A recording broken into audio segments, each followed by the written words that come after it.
decided in a fair and public hearing before a court, or if appropriate, another independent and impartial tribunal. Therein is the long-standing principle of natural justice that traces back to Ridge versus Baldwin, and also the case of Onyango, Olo Onyango versus Attorney General. I have also cited it there. The critical question, which is a matter of fact, is whether the President was firstly served with a petition 426 in which he was named as the first respondent, and secondly, whether he was served with notice of hearing. The record of proceedings of 21st of January 2021 show that the High Court gave directions on the conduct of the consolidated petitions.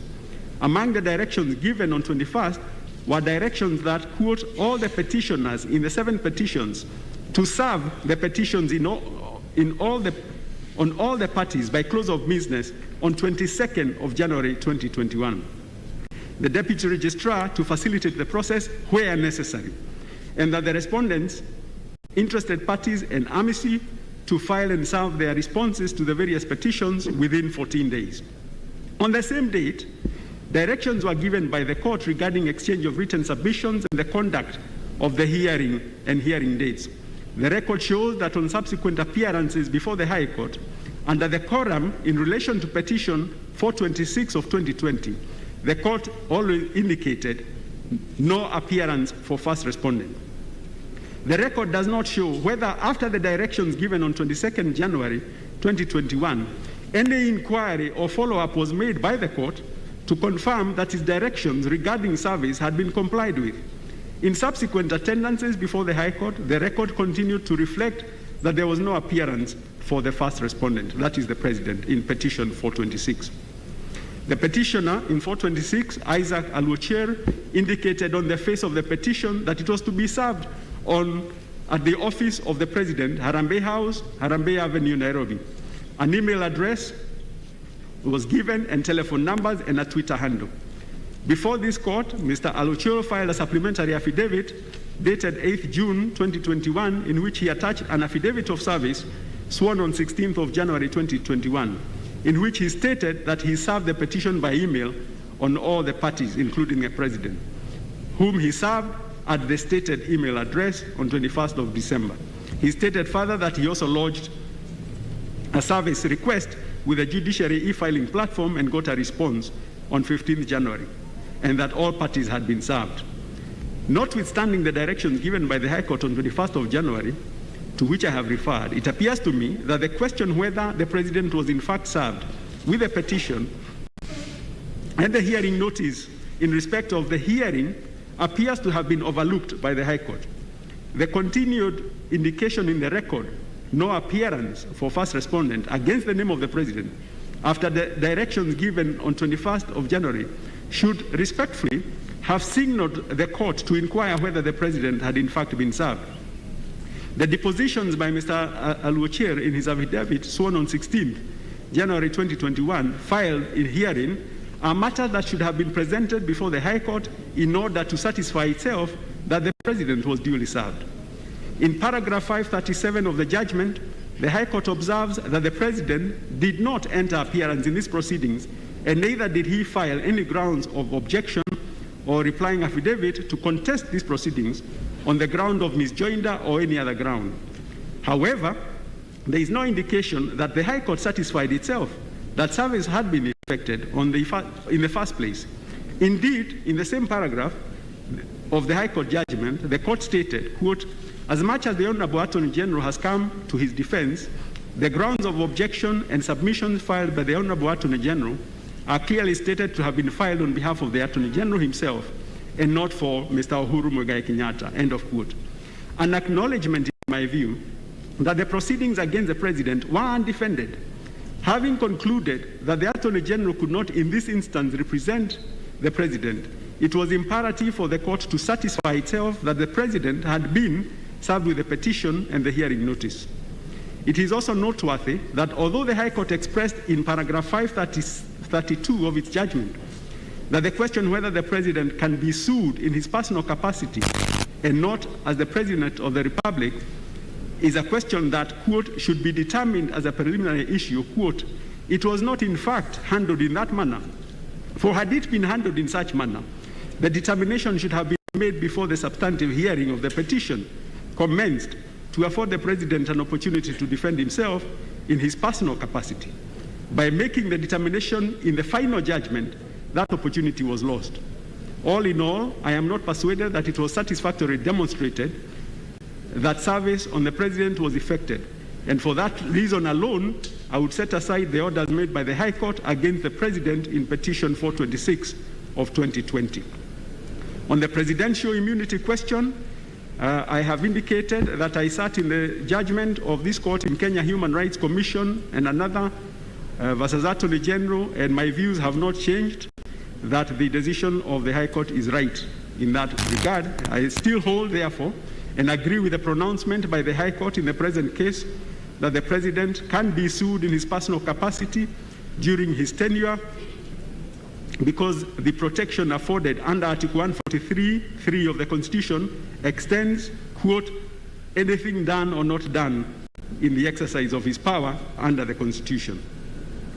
On the issue of the amicus curiae, I have referred to the Supreme Court decision of Trusted Society of Human Rights and the extensive guidelines that were given there, and I have concluded that it was not demonstrated that the High Court exercised its discretion wrongly in admitting the amici.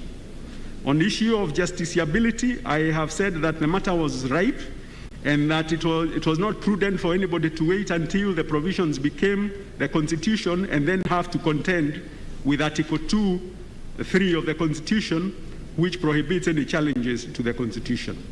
So with that, I will end it there and hand it over back to the President. Thank you.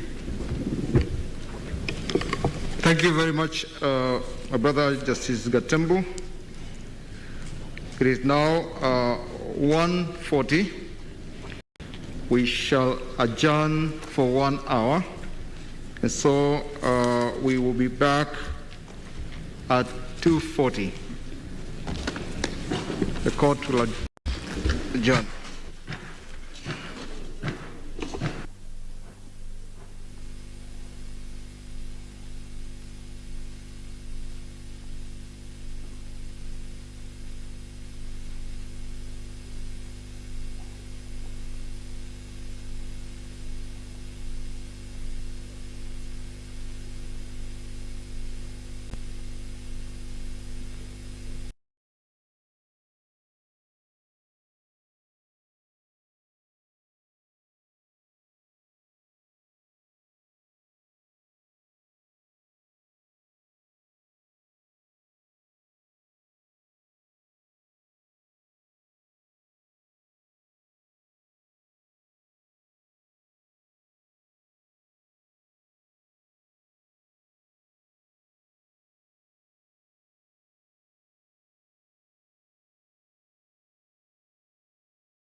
conceptual or illustrative purposes only. The themes I consider it necessary to pronounce and give my particular opinion on in various degrees of depth and breadth are the following: basic structure doctrine, popular initiative, jurisdictional objections, legality of BBI process, public participation, presidential immunity, legal regulatory framework for constitutional amendment by popular initiative, IEBC quorum, voter registration, format of the referendum question, constituency apportionment and delimitation, and then a comment or two on the cross appeals and on costs. Now, on the basic structure doctrine, of all the holdings of the High Court, none have come under furious and sustained attack by the appellants, aggrieved thereby, as those relating to the basic structure doctrine. Hours of argument were added to the thousands of pages of scholarly and judicial authority marshaled by opposing parties in an attempt to cast as blatant and mitigated error, or for their defenders, pure genius, the first of the learned judges' dispositive pronouncements on the doctrine.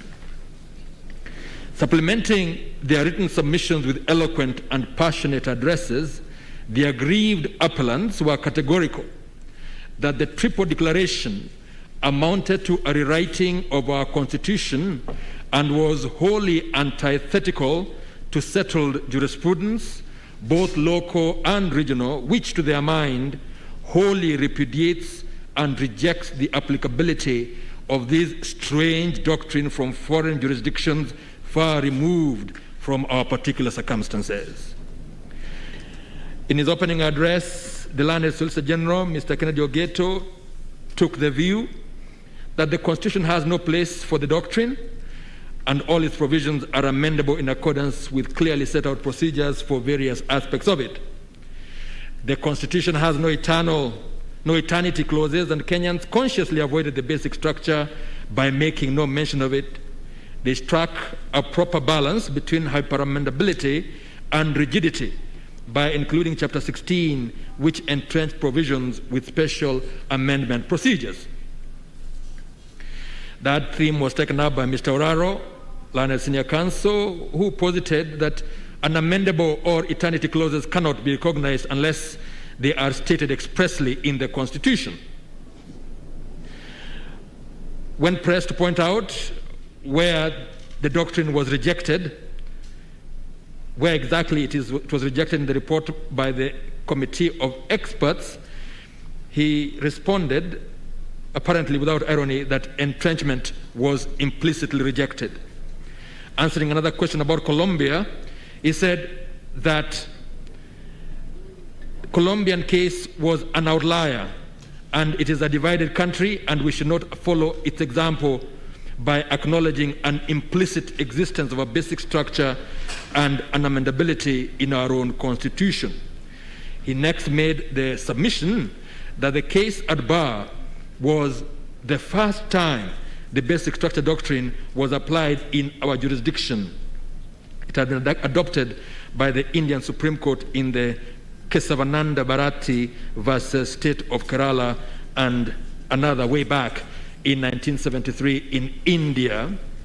And even though it was accepted in Bangladesh, Council's view was that it has been rejected elsewhere and it is inconceivable that we can introduce it in Kenya. Mr. Oraro was emphatic that our Constitution provides for its alteration and that as such the people can make any amendment they deign, including, should they so desire, an amendment to abolish Parliament. That being the case, it is not open for judges to unilaterally come up with standards not provided for in the Constitution, thereby raising the bar of amendability. He fervently lamented that the High Court, quote, wants us to be subject to an academic doctrine invented by the Indian Supreme Court, end of quote. Also opposed to that doctrine was Senior Counsel Mr. Orengo, whose opening salvo was that it presupposed that the people as sovereign do exist without or outside the Constitution, which he considered to be fallacious. He was rather dismissive of the learned judges, charging that, quote, they were so anxious to apply the basic structure doctrine that they invented it, end of quote, which he termed, quote, a trip to Wonderland, end of quote.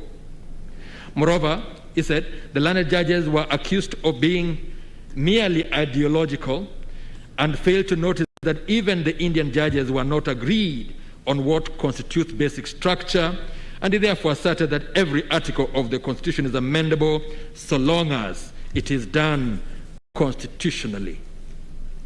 That narrative was taken up by Mr. Mwangi, learned counsel for the BBI Secretariat, and the Right Honorable Amolo Odinga.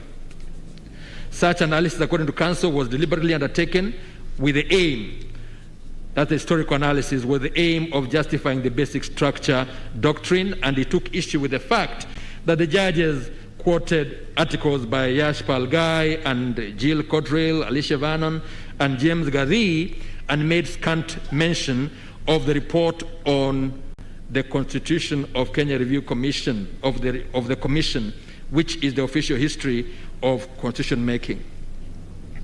He sought to distinguish the Kesavananda case, which he stated has a dark past, as posited in the book The Indian Supreme Court and Politics. On the whole, counsel was derisive of the unamendability doctrine as, quote, the product of New Age scholars, end of quote, whose concepts, quote, are not employed elsewhere in Africa, end of quote. And he urged us to follow the example of Uganda, which rejected it and ruled what he saw as foreign ideas being tried on us. Turning to theology, he pleaded that to accept the notion that certain parts of the Constitution cannot be changed would amount to idolatry, under which we would have hoisted the Constitution to a position that is higher than man, and thereby will have made ourselves servants, yet the law is made for man, not the other way around. He urged caution lest the spirit of the Constitution should create a legal theology. Dr. Otiende Amolo, senior counsel, also took that view, but seeming to make so slight a concession that the doctrine does apply, learned senior counsel asserted that even then, the learned judges treated it as in a wholly unsatisfactory manner that left it in, according to him, utter confusion. Even though the IBC, whom he represents, did not directly appeal against the basic structure doctrine, learned senior counsel Professor Githu Muigai still made submissions germane to the issue. He made the bold assertion that the 2010 Constitution did not rewrite the foundations of the law of Kenya, which remain the same as they have been since 1897. He then complained that the learned judges adopted an approach that supports the view that nowadays all political, social, and economic grievances are being taken before the court, yet the High Court has limited jurisdiction to entertain constitutional grievances where a clear cause of action exists and brought by people who have standing. To entertain such grievances and make such orders at large leads to an erosion of the dignity and sanctity of the court. And then he asserted that 9 out of 10 of the learned judges' orders are opinions born of their acceptance of an invitation to act as a philosophical tribunal. Mr. Kuyon, the learned counsel for the National Assembly, also urged rejection of the doctrine, but in the present case he considered, as he had to, that 74 amendments proposed in the BBI bill were numerous. He nonetheless invited us to reject the doctrine unless we should find that there is a threat of hyper-amendment of the Constitution. For the Senate, Mr. Learned Counsel Mr. Job Wambulwa was also against the doctrine. He urged us not to follow Indian jurisprudence on the subject, given the fundamental textual and contextual differences between our constitutions, with the Indian one reposing amendment powers with Parliament by a simple majority.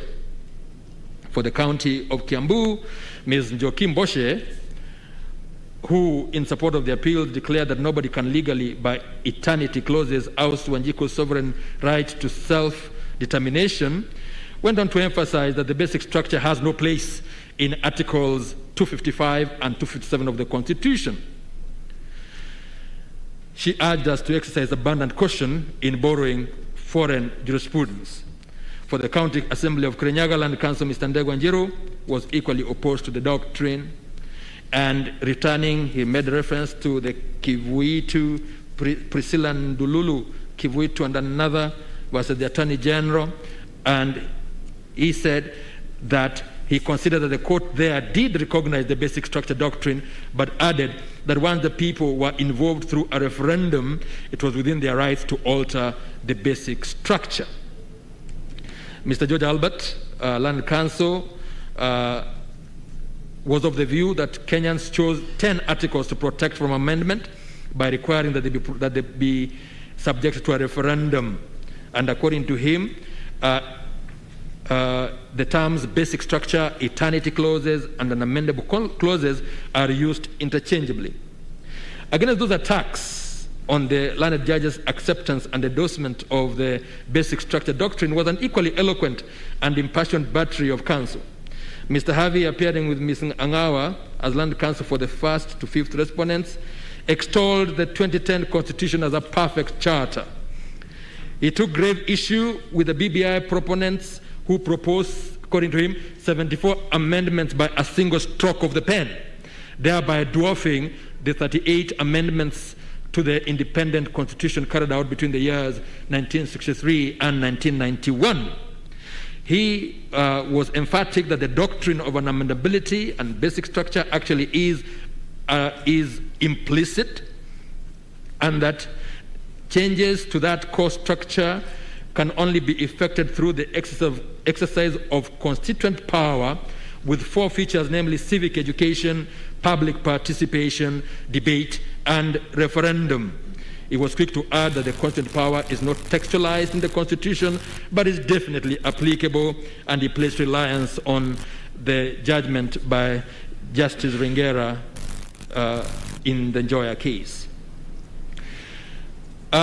Pointing out that the constituent power did not originate with the Ringera J, Counsel made reference to John Locke's two treatises of government and Baron de Montesquieu's The Spirit of the Laws, to assert that it is neither emergent nor alien, as it is rooted in antiquity as a feature of democratic governance. Pointing out that the basic structure is already part of the Kenyan jurisprudence, having made its first entry with the Njoya decision, he asserted that there are limits to amendability. Citing Nwabweze and referring to the preamble to the Constitution, he urged that the Constitution is indeed intended to endure for ages to come.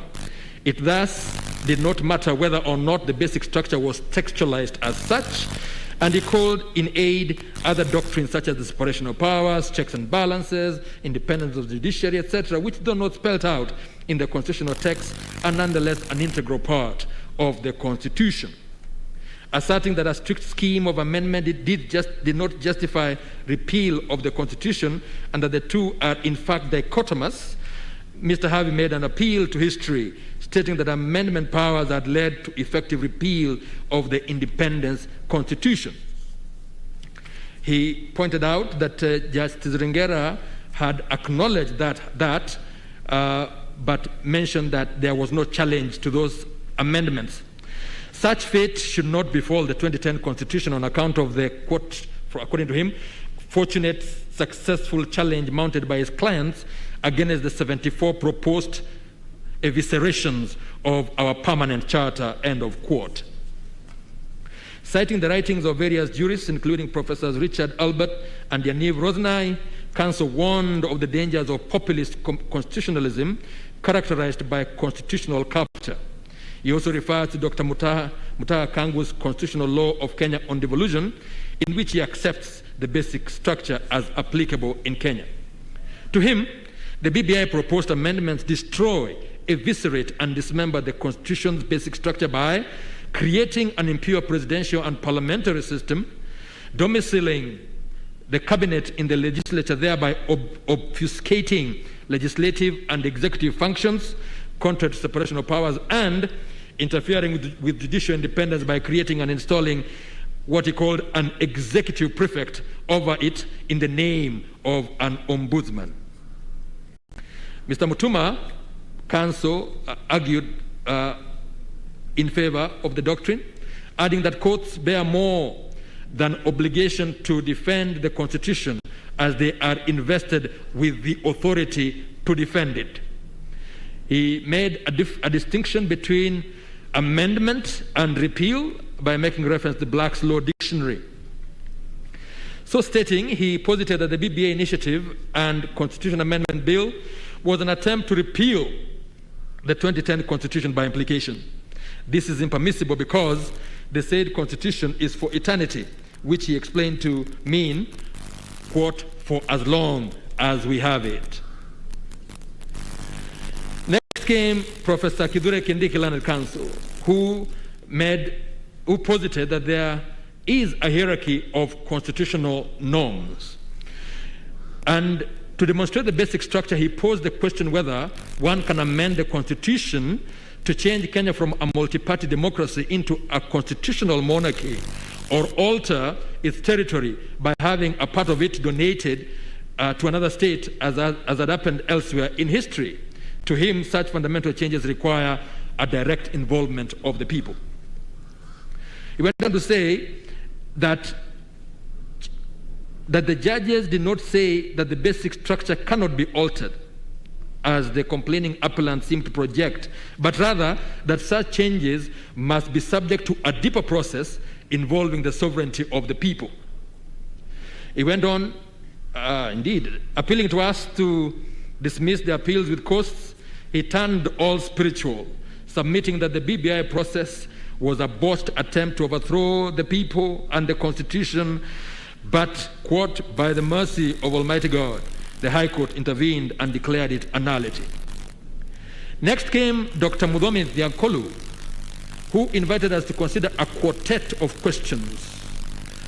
What kind of precedent do we want to create? What incentives for constitutional compliance will we put in place? How will future presidents treat the Constitution? Should we lend to this, according to him, illegality, judicial imprimatur? And how will politicians behave in the future? Resorting to Greek mythology, counsel implored us to recall the Hydra of Lerna, that multi-headed sea monster, which he likened to the impunity that has stalked this land, and urged the judiciary to be as steady as the sword as was the hero Heracles, and so slayed by upholding the judgment of the High Court. Learned Senior Counsel Dr. Kaminwa was categorical that the 2010 Constitution came about in answer to our rotten past and in response to global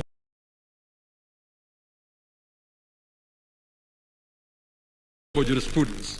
Quoting from various books, he said that the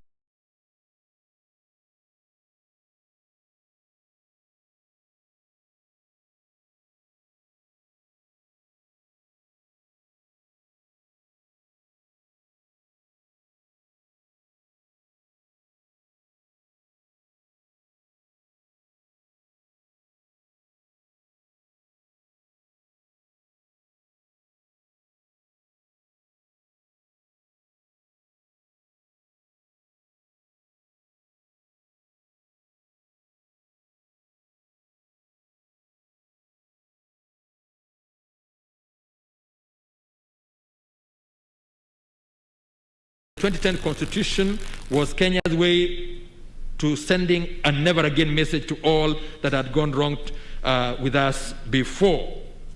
He declared that the Constitution is unamendable by the methods proposed in the BBI initiative and bill. The basic structure is not confined to India, but has spread worldwide. It was categorical that the problem in this country is not with the Constitution, but with ourselves, and especially with the politicians, quote, most of whom are mere job seekers who stand for absolutely nothing, end of quote. He urged us to throw out this appeal as unmeritorious. Equally scathing was Ms.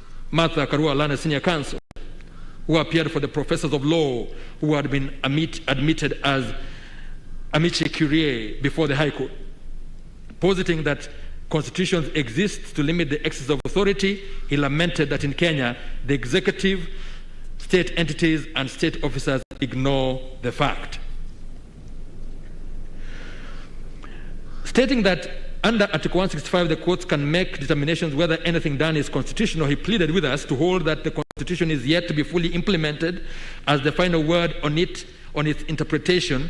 She asked us to mark the beacons for excesses of power by the executive and to, quote, uphold and protect the basic structure which is part of the DNA of the Constitution, end of quote. She was joined by Ms. Nyanguto, Land Counsel, who argued that the basic structure is inherent in the Constitution and urged us to uphold it and thus protect the Constitution from the BBI bill, which, quote, portends the death of the 2010 Constitution by 1,000 deadly cuts, end of quote. Coming next, Learned Counsel, Mr. Zebedeo Ongoya, argued that the judges did not merely import the doctrine from Indian case law, but rather found it in the history, text, and structure of the Constitution. In doing so, they developed a rich indigenous jurisprudence in a manner that was praiseworthy and not objectionable to deserve the attacks directed at them. He made reference to the decision of Lenaola J, which has been referred to in the Commission for the Implementation of the Constitution versus National Assembly. He went on to say that the learned judges were correct to delineate three types of sovereign power, namely primary constituent power, secondary constituent power, and constituted power germane to a determination of the questions at bar. This same theme was echoed by Learned Counsel Mr. Evans Ogada, who submitted that when the judges pronounced themselves on the basic structure doctrine, they were declaring a legitimate reality and were not merely engaging in lofty theory. Land Counsel Mr. Ochel Dudley distilled three strange positions, according to him, that this court would have to simultaneously adopt in order for it to overturn the learned judges' findings on basic structure. Those three are: one, we would have to adopt textualism, we would have to elevate the political elite above the people, and finally, we would have to upset a settled theory of constitutional change. Referring to the case of Kesavananda, he indicated that our position is no less perilous than that faced the Indian courts, because we have 74 missiles that are trained at our constitution. To him, changing the constitution is not a normal state function, but an extraordinary authority. He pointed out that the power to amend is not authority to annihilate the constitution, which he warned could easily be abrogated by gradual amendments. He referred to the writings of Hans Kelsen to assert that the constitution is the grun norm. It has to be accorded a more stable character. Thus, it is not enough for those intent on altering the constitution to just marshal the numbers, recalling that such formally compliant machinations have happened before. Land Counsel Mr. Madenge took the view that the text of the 2010 Constitution in fact supports the basic structure doctrine because the Constitution has a core content and contains fundamental prior principles that are immutable in character. Making reply to all that, Mr. Nyamodi contended that the basic structure and the basic structure doctrine are not synonymous. The former refers to fundamental entrenched provisions which the Constitution contains, while the latter restricts amendability of the Constitution, a notion he rejects, as all provisions, according to him, are amendable, albeit by use of a different procedure where entrenched provisions are concerned. Finally, he considered that Professor Rosnai is undoubtedly an authority on the basic structure doctrine, but invited us to find that the intensity of judicial review of proposed amendments depends on the amendment process involved. Mr. Donald Kipkorir, Learned Counsel, maintained that the basic structure doctrine was inapplicable in Kenya. And he seemed to suggest that it would be archaic and anachronistic to insist on a phenomenon from classical Greece where constituent power was exercised directly. Professor Muigai, senior counsel, in reply, labeled this a case about theory and not a live one about live people. He repudiated the idea that a constituent assembly is any more effective an exercise of power and authority than the people's exercise of sovereign power to effect or ratify radical changes to the Constitution at a referendum. He urged that the BBI Amendment Bill was not trying to reenact the Constitution because it left 90% of it intact. I have taken the trouble to set out only the oral submissions made on this fundamental issue of great significance, even though I have painstakingly read and pondered over the copious written submissions filed, as well as the numerous authorities cited. Before I go into a detailed analysis of the arguments, I'm skipping quite a bit because of time. Before I go into a detailed analysis of the arguments, and specifically the case law and academic writings presented to support the rival positions, I must confess that hearing the positions taken by some of the parties before us had an air of the surreal about them.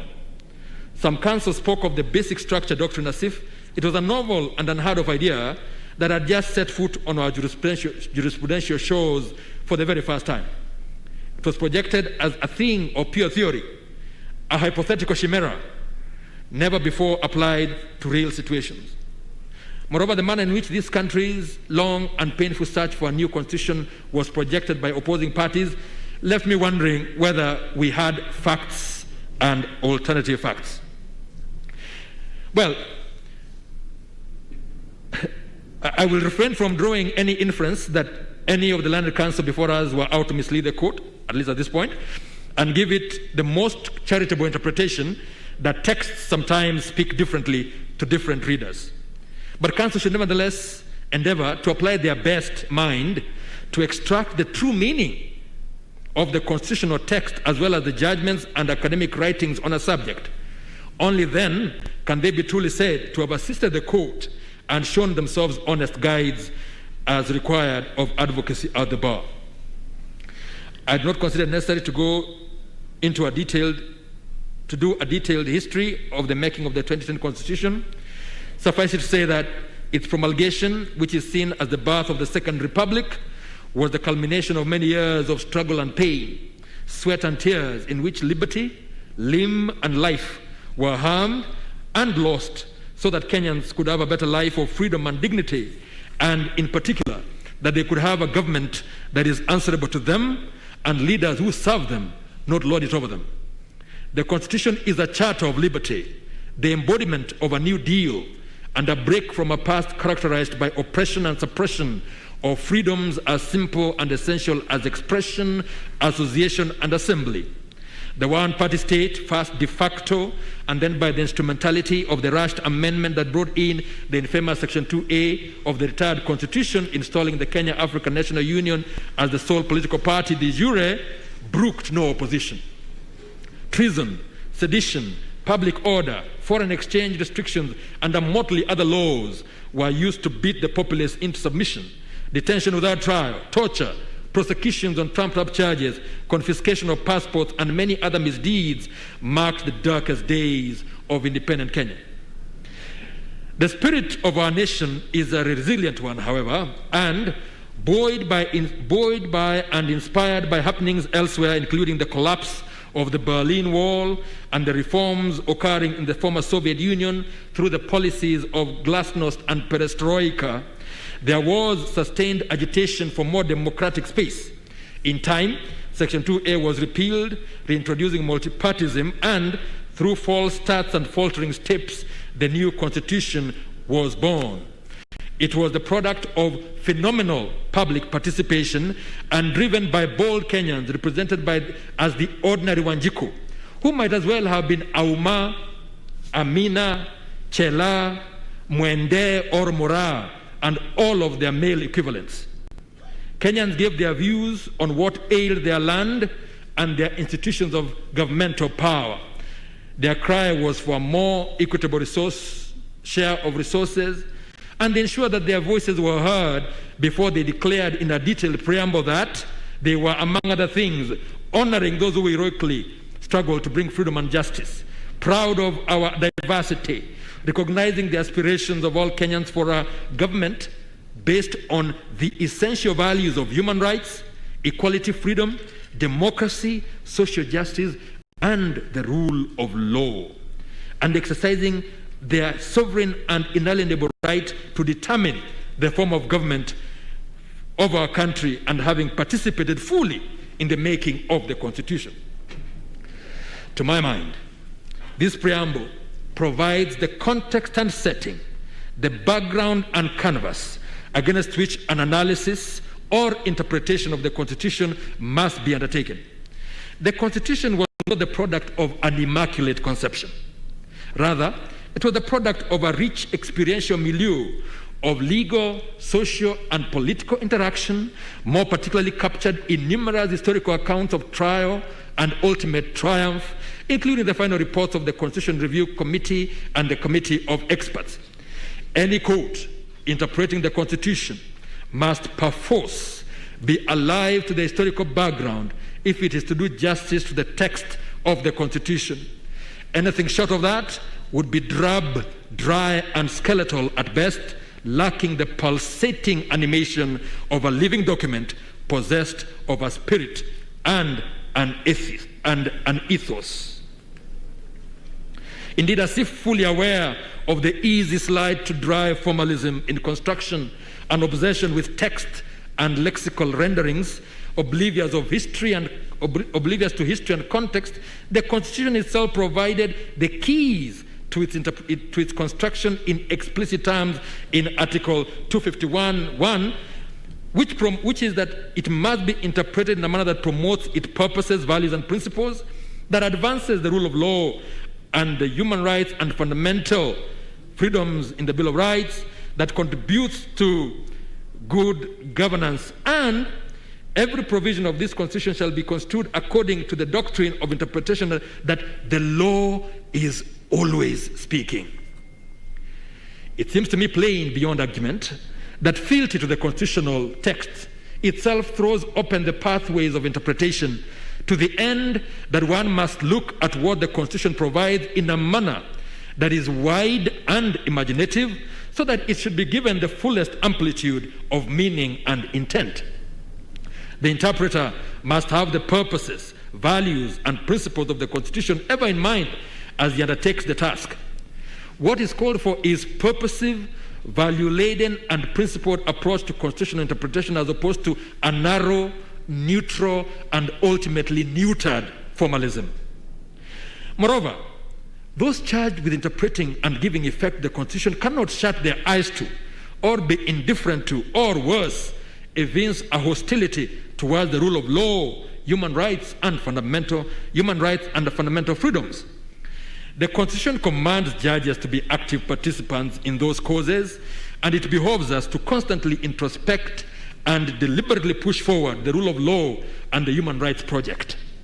It would be a serious dereliction of duty, productive of deleterious effects, were those charged with the solemn duty of advancing these causes to be found wanting through carelessness or inattention, thereby either stalling or reversing them. To me, stringent urgings for judicial restraint where the rule of law is under threat and human rights are abused are totally antithetical and anathema to the plain constitutional interdict. Where these matters are concerned, fealty to the judicial oath demands, nay, commands, conscious activism. We do not become judges to subvert the plain and uncompromising edict to advance the rule of law and human rights. To my mind, that the Constitution very deliberately calls me to be a warrior for the rule of law and human rights, and to be both faithful and fearless in the cause, is beyond question. Precisely because the law, as with life, is not static, the Constitution calls upon those who interpret it to do so in a manner that permits the development of the law. This is an acknowledgement that our knowledge of law is not at its zenith, and none can boast of having attained the acme of legal omniscience. This is where we are called upon to be open-minded, even to those concepts that may at first blush seem strange or challenge our long-held beliefs. We live in a globalized world, and courts will always be part of a continuing conversation on comparative constitutional law and practice. We are part of a global community of courts, and we definitely can and do benefit from a cross-pollination of ideas. We receive and consider those that have migrated to us, being careful to accept and incorporate those that can be said to be markers of positive development, even as we should think that our own progressive jurisprudence is solid enough and sufficiently persuasive to other jurisdictions. That, to me, is the constitutionally ordained interpretative prism and lens through which I must approach and decide the applicability of the basic structure doctrine to our Constitution. I proceed from the appreciation that the Constitution is laden with normative fecundity, which should vivify all persons who are charged with its application or interpretation. I've mentioned some provisions, and I say those provisions are couched in plain and peremptory terms, requiring no further exposition. I need only state that the obvious fact that this obligation, unquestionably binding as it stands, takes on a more solemn aspect, sacred even, in the case of those who occupy certain state offices by first swearing allegiance to the Constitution. Such oaths are of the gravest import and not to be lightly taken or regarded as mere formal incantations, empty rituals bereft of meaning or substance, to be violated with no consequence. Those who swear by the Constitution must be prepared to live by it and defend it as commanded, or else give the officers that come with such burdensome demands on their loyalties and consciences a wide berth. It should be plain by now that the approach to constitutional interpretation that persuades, indeed binds me, is a purposive and holistic one, which repudiates the text as the alpha and omega on the divination of the meaning and intent of the Constitution. One needs only cast a glance at our history of constitutional jurisprudence to see the long shadow cast by a textualist obsession as exemplified in Republic versus Elman back in 1969. That approach, thankfully long interred, although every once in a while we hear its ghost clanging its chains, seeking a place at the interpretative table, declared that the Constitution was to be interpreted in the same way as any other statute and frowned upon any resort to the spirit of the Constitution in derisive and almost epithetical terms. The fortunes of Elman doctrine have been traced in Mudhomi Ntiankolu's Landmarks from Elman to the Saitoti ruling, searching for a philosophy of constitutional interpretation in Kenya. It is no wonder that for long periods of Kenya's post-independence history, constitutional guarantees of freedom and fundamental rights remained for the large part, mere pious platitudes. And I see this as an object lesson for those of us on whom falls the obligation to give meaning to what the Constitution provides. We must learn from the mistakes of history, lest we be doomed to repeat them. It only takes a restrictive, minimalist interpretation here and a textualist, formalist approach there for the spirit of the Constitution to be stymied and its lofty ideals to hemorrhage towards barrenness by a drip drop of near imperceptible clawbacks and innocuous seeming small steps of mark time, slide, and reverse. And I need only add that the Supreme Court has recognized that the 2010 Constitution is a transformative charter to be understood and interpreted as such. In much the same way as new wine cannot be stored in old wineskins, it would be totally illogical to try and squeeze a transformative constitution within the suffocating straitjacket strictures of formalistic or positivistic interpretation. I have no difficulty whatsoever following the fresh and expansive interpretive path blazed for us by the Apex Court in several pronouncements. I've quoted them. I've quoted the Supreme Court in the Interim Independent Electoral Commission case. And then in the matter of the Speaker of the Senate, the Supreme Court characterized the 2010 Constitution as having gone beyond the usual parameters of liberal constitutions with its deliberate aim of attaining social change and reform, as spelled out in the preamble, part of which I have already adverted to. The aim of that transformative approach is to recognize and reset the interplay of majoritarian and non-majoritarian institutions of the state so as to reach the desired governance goals.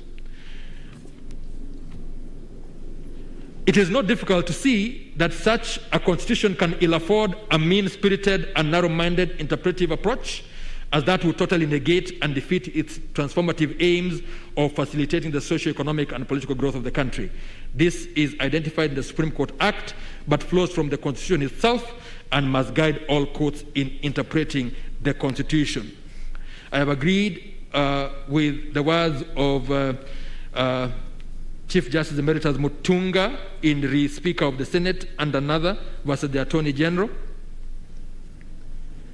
Only to take perhaps one sentence from there, it is in this context that the spirit of the Constitution has to be invoked by the court as the searchlight for legal illumination and elimination of these legal penumbras. From my analysis of their judgment, the learned judges were faithful to an interpretative scheme that was holistic, cognizant of the transformative character of the 2010 Constitution, purposive, and properly contextual. That approach accords with my own understanding of what the mental orientation of a court undertaking interpretation of our Constitution ought to be, and I would accordingly reject the criticism leveled against the learned judges. I do not accept the attempted denigration of their acknowledgement of the spirit of the Constitution, as if recognition of the spirit of the Constitution was some spiritist animist retreat to a dark and ignorant or superstitious past. To the contrary, every legal instrument does have a spirit and soul that animates it. The learned authors of Black's Law Dictionary, 11th edition, trace it back to 1802, more than 2 centuries ago, and explain that it is also termed as the spirit of the law and means, quote, the putative intention of the creator or creators of a legal instrument, as opposed to its literal content. This is to be contradistinguished from the letter of the law. And they also treat of the spirit of a letter conception, which is of much recent birth, born in 2014, which they define as, quote, the notion that the spirit of the legal text should prevail over the letter. As far as the spirit of the Constitution is concerned, we endorsed it in the case of the Independent Electoral Boundaries Commission versus Mena Kiage and others way back in 2017, where among other things we said the constitution of a nation is not simply a statute which mechanically defines the structures of government. It is a mirror reflecting the national soul, the identification of ideas and aspirations of a nation, the articulation of the values binding its people and disciplining its government. The spirit and tenor of the Constitution must therefore preside and permeate the process of judicial interpretation and judicial discretion. I believe in those words we were quoting the Supreme Court in the matter of the interim independent electoral commission. We dare say that in the context of the Constitution there is an ever-present spirit that relentlessly pervades its provisions.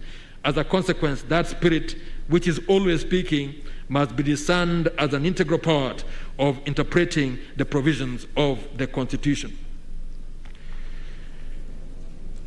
Now, does the basic structure doctrine apply to the Constitution of Kenya 2010, thereby limiting its amendability? The learned judges went through 50 paragraphs of more than 20 pages of history. I do not wish to repeat that history. I've already given I've given a brief overview of the same, but some of the marks of it, some of the high points or low points include the CKRC draft constitution, the post-election violence of 07, Agenda 4, etc., etc. The High Court's engagement with the basic structure doctrine was with that history firmly in view. The case made before them was that the 2010 Constitution contains essential features and critical characters and fundamental values that enjoy transcendental existence, whose derogation is not contemplated in the Constitution by way of constitutional amendments. It thus forms eternity clauses of unamendable provisions. Upon intense analysis, the learned judges pegged their conclusions partly on the people's demand for and insistence upon the direct involvement through conscious and informed participation in the constitution-making process, and I have quoted them. Indubitably, the people were not mere observers or peripheral players in the making of the 2010 Constitution. They were wielders and shapers of destiny, not mere instrumentalities for the formal adoption of a document conceived, gestated, and birthed by the political power elites of the day, only for them to attend and vote at a referendum that would be no more than a ritual naming of a product not their own. The recorded history is crystal clear that the people of Kenya conceived, composed, and constituted their constitution, which they birthed in 2010.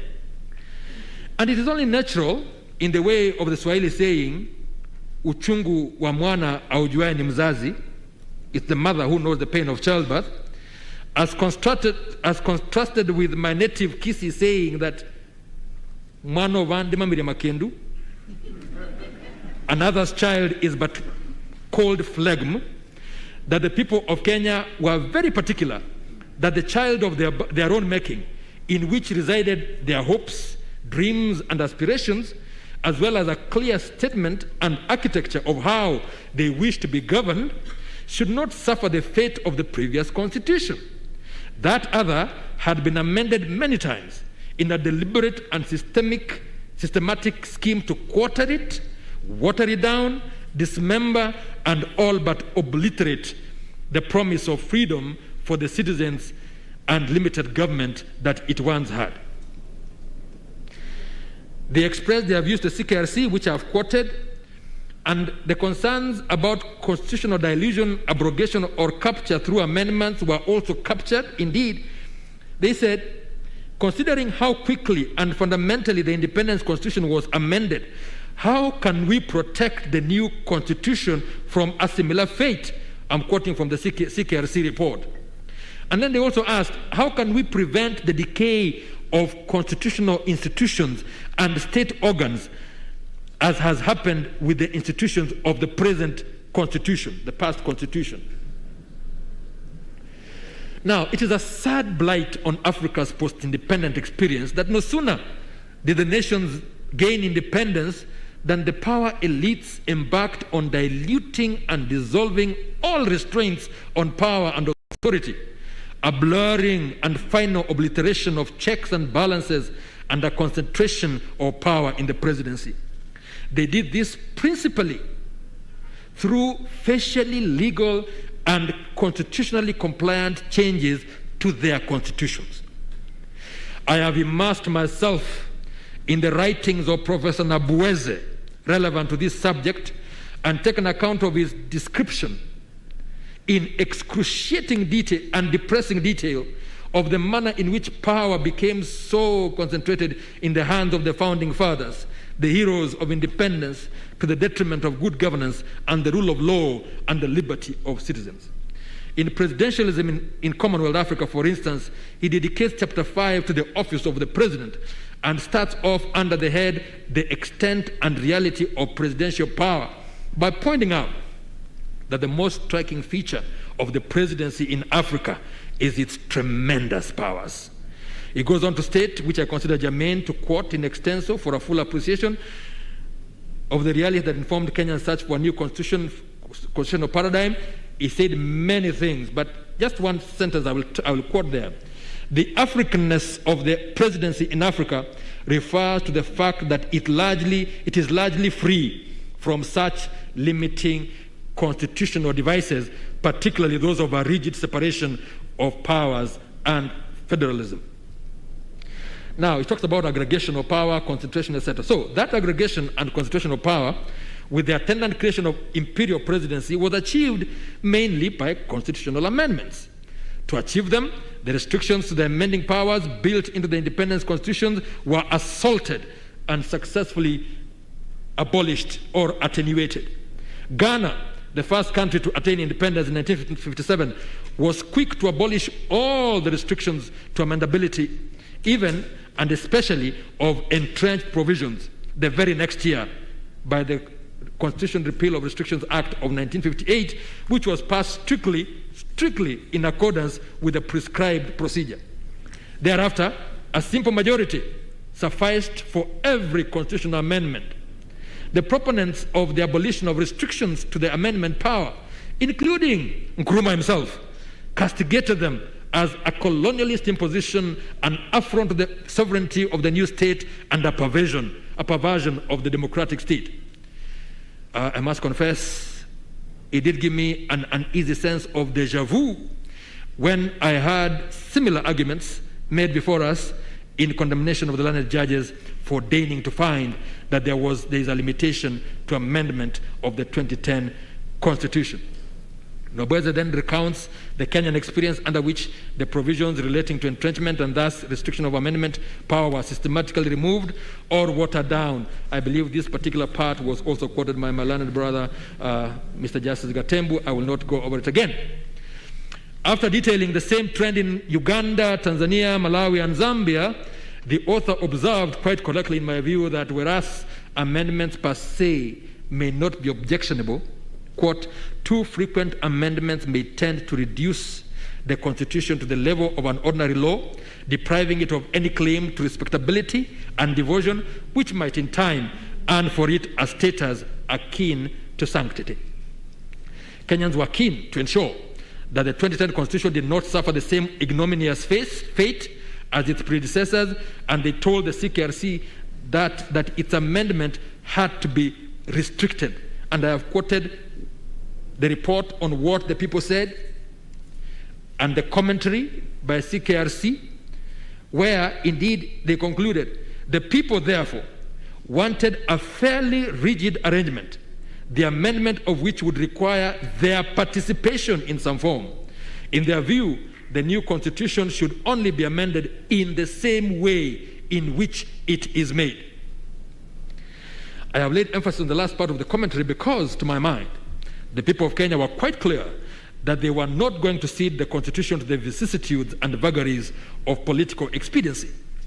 Having birthed it, they were prepared to nurture it and protect it from mutilation or dismemberment. They desired to be involved in its fate and fortune, and were essentially saying that only as they made it could it be substantively altered with their full and informed participation. It is clear to see, therefore, that the people, as creators of the Constitution, were exercising a power that was without and above the Constitution. They could not have been creating it pursuant to any of its provisions for the rather commonsensical reason that it was not existing at the time, not having been constituted.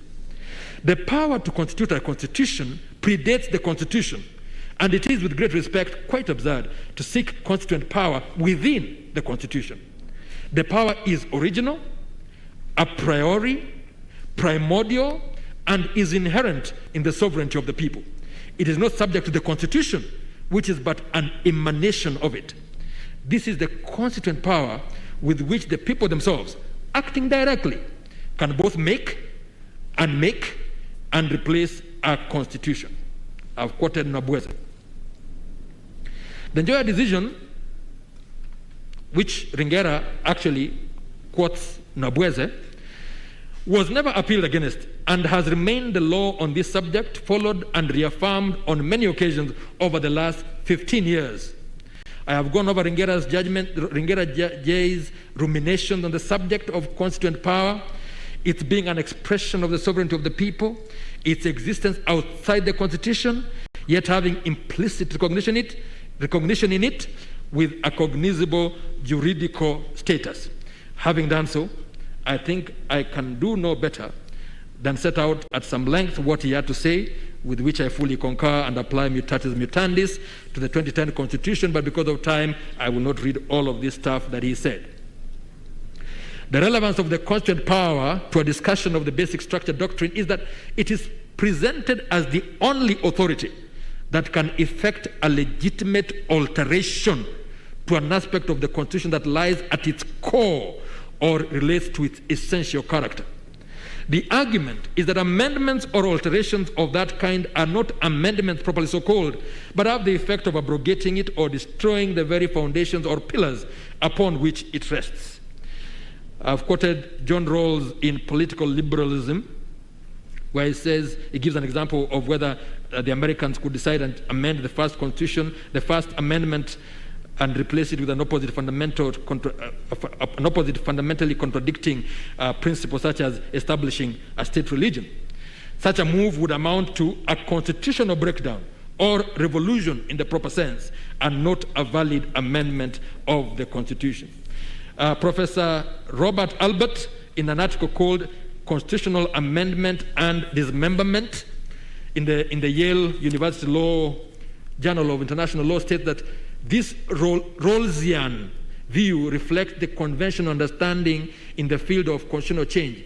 Either a constitution is amended consistently with the Constitution, or the alteration is so transformative that we cannot call it an amendment, and we must instead recognize that conceptually it creates a new constitution. Under that view, this would be the case even if the old constitution is not formally replaced with a new one. It can safely be argued that any amendment that alters the core aspects of a constitution, changing its character and ethos in a radical manner, is essentially changing its basic structure, and in all but word abrogates or dismembers the Constitution.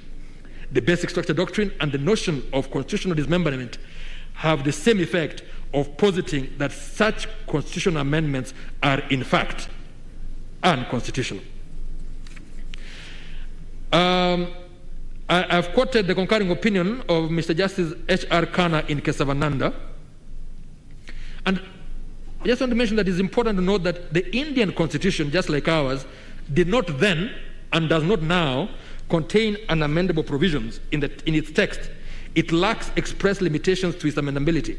This is in contrast to some other jurisdictions in which the constitutions contain provisions prohibiting amendment of certain subjects, leading to the terminology, as Professor Raznai notes in his PhD thesis, the terminology of immutable, unalterable, irrevocable, perpetual, or eternal, all of which he considers, and I readily agree with him, to be inaccurate. Why? Because they imply everlasting provisions, but they are neither eternal nor unchangeable.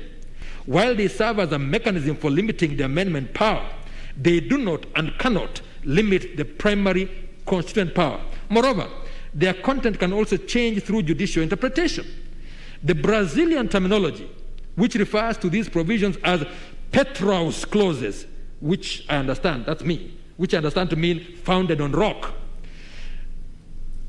Petraeus clauses, to express their rigidity, is more accurate in that respect, since even rocks cannot withstand the volcanic outbursts of the primary constituent power. Therefore, in order to describe the legal situation more accurately, I refer to these provisions throughout this thesis as unamendable, as opposed to eternal or eternity clauses.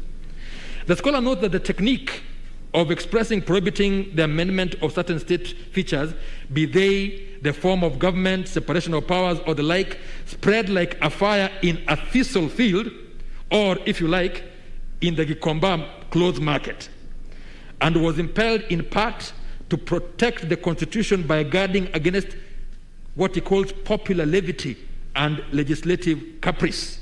He then concluded that just as having a formal constitution virtually became a symbol of modernism following the American and French Revolution, so too nowadays having an unamendable provision is becoming a universal fashion. But importantly, he points out, which is germane to the analysis whether the learned judges were wrong in arriving at the conclusion they did, that the amendment power must be conceived as implicitly limited, even in the absence of any explicit limits. And he traces this back to the United States back at the dawn of the 19th century, refers to the works of John Calhoun in 1851, who wrote a book called Discourse on the Constitution and Government of the United States, and then also Thomas Cooley's Stories Commentaries in 1893. All these speak to the notion of intrinsic limitation to the amendment power, and it is not much different from the basic desire of Kenyans, I referred to earlier, that their constitution be altered only by the same means by which they made it. In Germany, the scholar Carl Schmitt was of the same view, that no revision of the constitution could provide for the destruction of its legitimacy. In short, the constitution does contain a core of implicitly unamendable principles which embody its identity.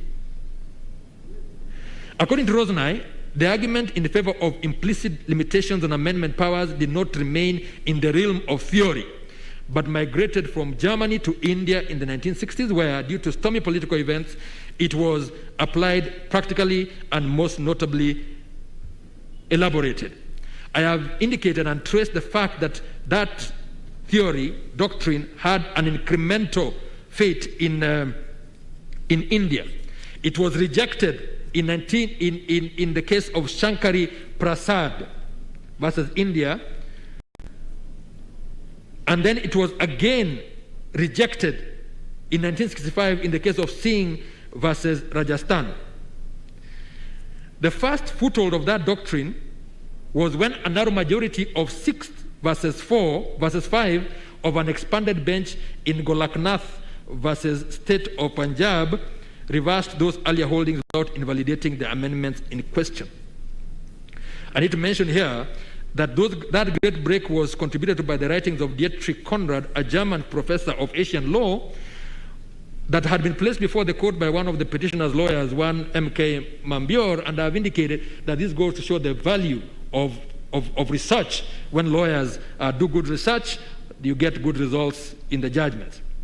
Now, the Golaknath decision, however, unleashed the wrath of a furious Prime Minister Indira Gandhi and signified the opening shot of the Great War over parliamentary versus judicial supremacy, and I've traced all that. When we came to Kesavananda, there was an extraordinary bench of 13 Supreme Court judges, and a narrow majority of 76 held that the amendment power does not include the power to alter the basic structure or framework of the Constitution so as to change its identity, and this is the kernel, the heart of the basic structure doctrine.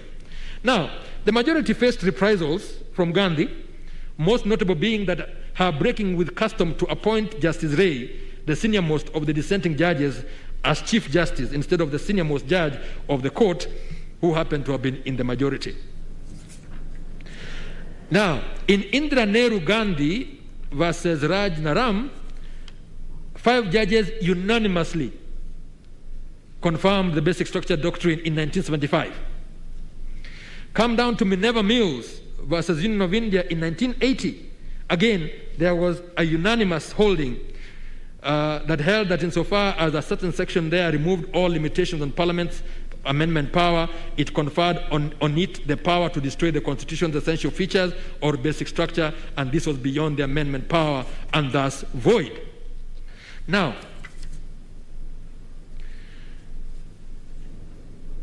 contrary submissions were made before us, the basic structure doctrine, from my reading of the cases subsequent to Kesavananda, demonstrates an ascendant trajectory to the point that it is firmly settled as a doctrine in India. The split majorities of its inception gave way to consistent unanimous decisions of the Supreme Court, so that the so-called compelling case by R. Dhawan, said to be a respected advocate and leading Indian scholar, that Kesavananda ought to be set aside would seem to have no solid foundation in my respectful view. It has stood for more than 50 years, or about almost 50 years now. When I turn to other cases, in Malaysia, for example, I have quoted 2 cases from Malaysia which seem to show that the doctrine was more accepted than repudiated.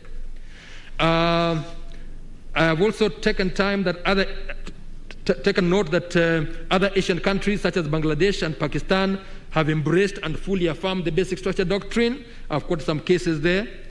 And citing various cases from far west, Central and South America, specifically Argentina, Belize, and Colombia and Peru, Rosnay comes to the conclusion that the basic structure doctrine has migrated far and wide across the globe. Some of the arguments that were made before us here were made in Belize, and the Supreme Court, in the case of British Caribbean, had this to say.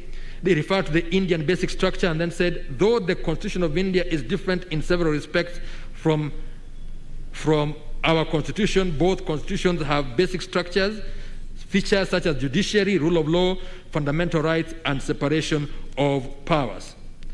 As I have stated before in this judgment, constitutional borrowing, cross-pollination, and interpenetration of notions is perfectly legitimate and is the proper way to develop the law while ensuring that whatever is borrowed is relevant, useful, and fitted to suit our particular circumstances.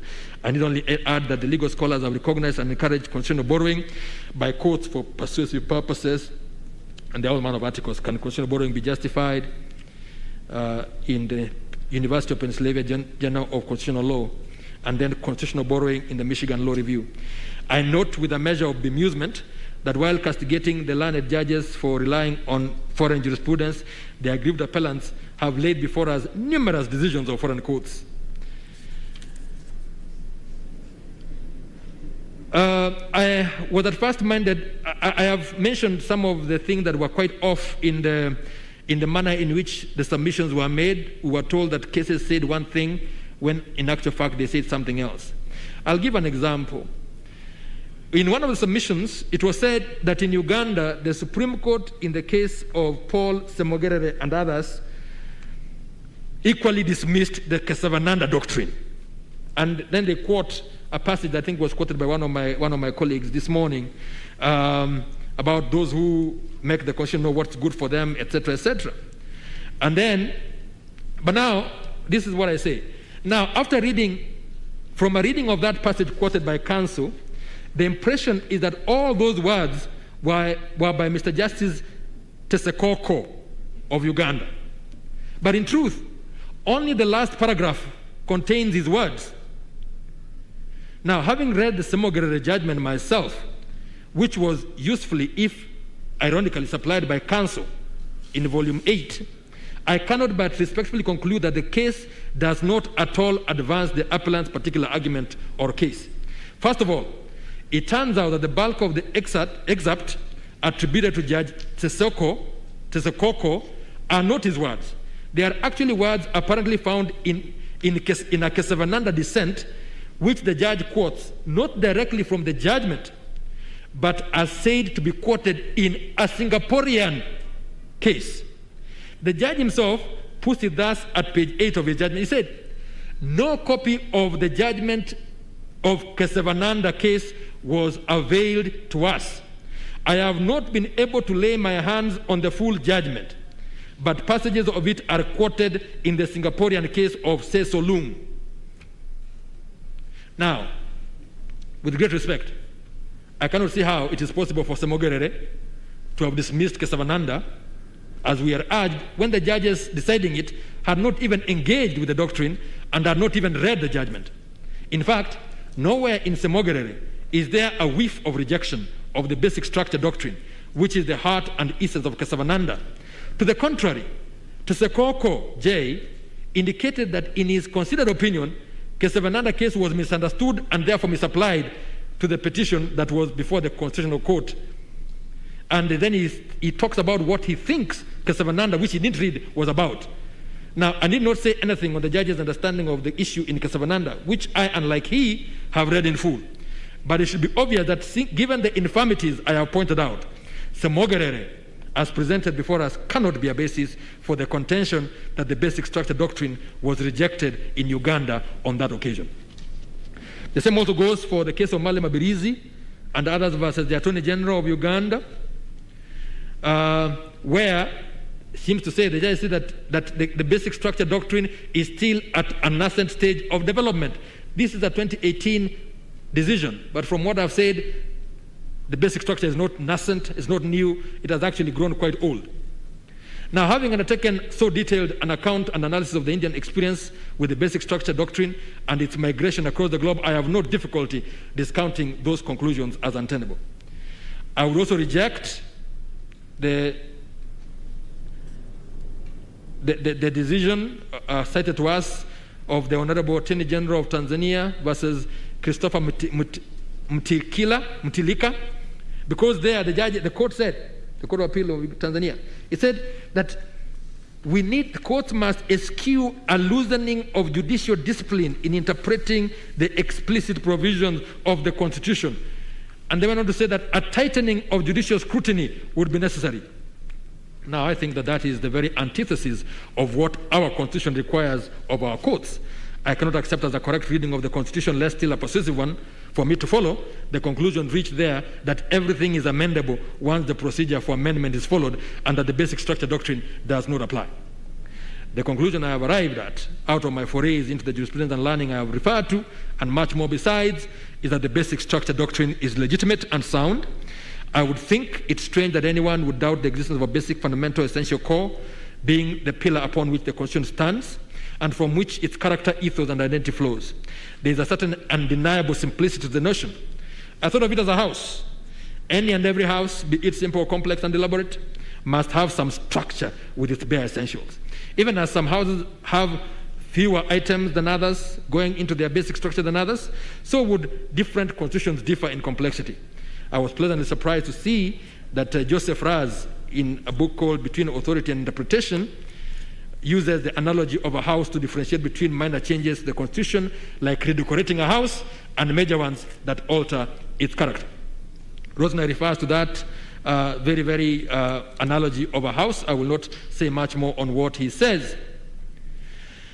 I've cited a passage at length to signify my full agreement with the learned judges that the amendments proposed by the BBI initiative and bill were so far-reaching in character, scope, and content as to shake the foundation and alter the identity and character of the Constitution.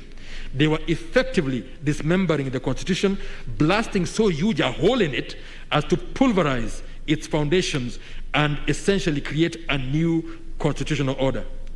To do so would not be to amend the existing Constitution, and therefore there was need to resort to and summon the primary constituent power. The mere invitation of the people to vote on the radical transformative proposals at a referendum was not an effective summons of the correct authority, because the people acting on the amendment plane constitute the secondary constituent power only and are limited to amendment. They are in no position, while acting in that capacity and space, to endorse and effect a constitutional replacement. This latter they can only do in primary constituent mode. Now, Rosnai, I believe, asserts crucially that the amendment power is a constituted power even if exercised by the people.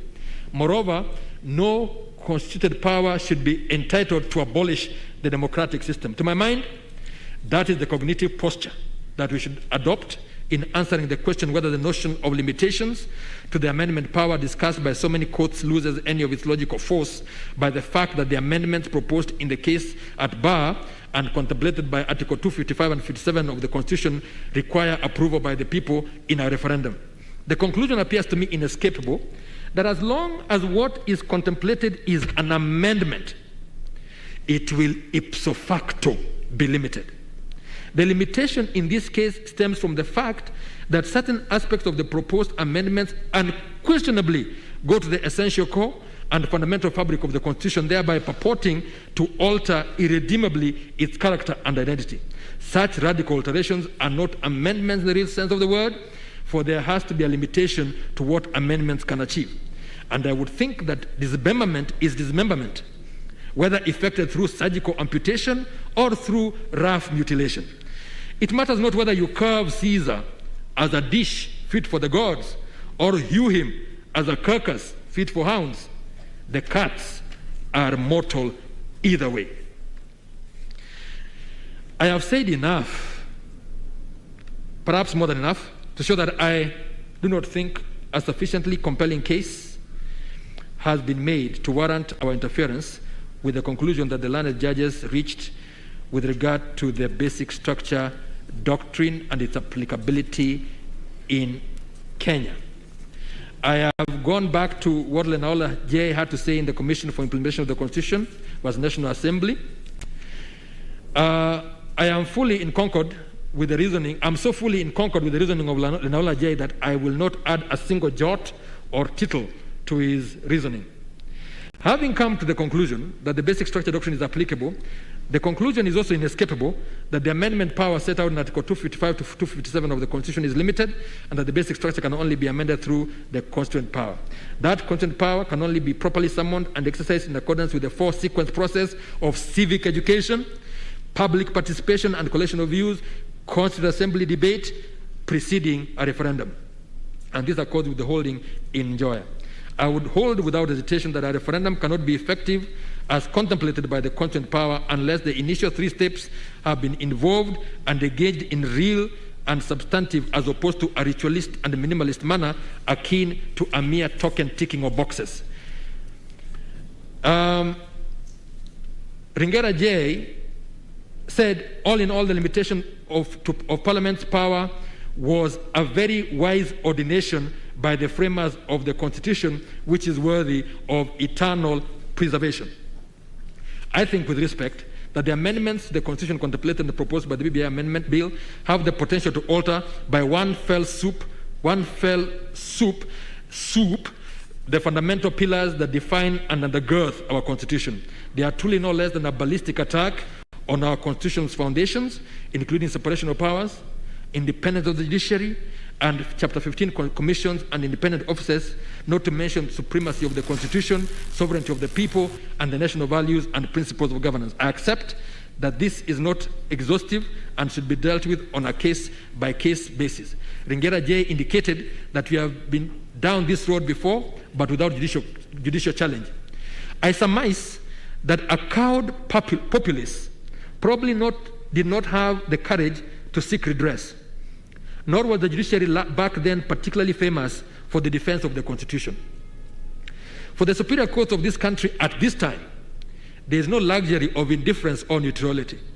Where in former times no challenge to the manifest alteration of the Constitution's basic structure was made, thus sparing the court the burden of decision, we are today summoned to the valley of decision. Civic-minded Constitution-defending citizens have raised alarm at the threatened dismemberment of the 2010 Constitution. The High Court has, with crystal clarity of reasoning and felicity of dictum, raised a barricade against such a scheme, and it is upon these courts to either raise the bulwarks of defense even higher and place around the Constitution a wall high and impregnable against such machinations, or, as we are urged by the appellants, we disable the brakes, uproot the ramparts, and usher in an open season for the systematic and unbridled dismemberment of the Constitution. To me, there's only one path that commends itself consistently with conscience and fealty to the constitutional command. I must defend it and keep its fortifications firm and effective. I must stand up for the Constitution, heeding the words of the hymn, where duty calls or danger, be never wanting there. I have referred to the aspect of illiberal democracy and its growth, and I've talked about Professor Rosalind Dixon and David Landard. The point they point out that the constitutional amendments or basic structure doctrine, though at times attacked as being anti-majoritarian and making courts too powerful, is in fact a useful tool to help preserve so-called fragile democracies against the democratic erosion that is inherent in abusive constitutionalism. Beyond textually stated eternity clauses, they point out that many scholars and courts have argued that the doctrine can be defended. Now, however, given I am persuaded that the referendum requirement is at best an exercise of the people's secondary constituent power, or, as argued by some, an aspect of the constitutive power contemplated by the Constitution itself as part of its amendment procedure, I am better persuaded by the unconstitutional constitutional amendment / basic structure doctrine. I am justified by this view, by my appreciation that even referendum procedure can be made of no effect by a deficit of prior civic education and public participation. Indeed, someone has said that for populists, a referendum isn't meant to start an open-ended process of deliberation among actual citizens to generate a range of well-considered popular judgment. Rather, the referendum serves to verify what the populist leader has already discerned to be the genuine popular interest as a matter of identity. An effective bulwark against abusive constitutionalism, therefore, seems to me to be on the authorities, one that entails more as opposed to less people involvement. I think, therefore, that there is nothing anti-majoritarian or doctrinally abhorrent about the four-step process the learned judges held to be indispensable for effectuation of amendments of the kind proposed by BBI. It has to be recalled that the restriction to amendment need not be in express text. It is generally accepted that in keeping with the interpretive posture addressed earlier in this judgment and on a proper understanding of the basic structure doctrine, the limitation can be implicit. Therefore, it is the people themselves who preferred rigidity over flexibility. They were bothered by hyper-amendability, and for me, the numerous amendments proposed are no less offensive because they are presented in one bill at once and not through staggered installments over time. Justice Chandrachund in Casavananda stated that the basic structure's theme song is "Amend as you may, even the solemn document which the founding fathers have committed to your care. For you know best the needs of your generation. But the Constitution is a precious heritage. Therefore, you cannot destroy its identity." In short, it is undeniable that by using the basic structure doctrine, the judiciary does play an important role against democratic erosion, and I would, without hesitation, affirm the learned judges on the basic structure. My voice is running out, so I will just make a few comments on the other issues. Popular initiative. I have held that in the amendment scheme of the Constitution, it is clear beyond peradventure that as far as the characterization of the amendments to the Constitution go, there is a binary reality with two distinct, dichotomous and disjunctive initiatives, the parliamentary one or the popular one, each providing a distinctive methodology or procedure. And what appears clear from the Kenyan experience is that the popular initiative was introduced as a response to citizens' frustrations with Parliament, to whom the law-making power is delegated. It was not always acting in a citizen-centric manner and often acted in a manner quite inimical to the interests of the public. The popular initiative is therefore a mechanism for the people to exercise direct authority in the amendment of the Constitution. It is a power reserved to them as the sovereign to do that which Parliament may have defaulted in doing. This is consistent with Article 1, Sub-Article 2, which provides that the people may exercise their sovereign power either directly or through their democratically elected representatives. Admittedly, this form of active, direct, and deliberate democracy is quite new in the African experience, but has been around for quite a while in other parts of the world. Referred to variously as the constitutional initiative, mainly in America, or citizens' initiative in Europe, it has certain discernible characteristics which are pointed out.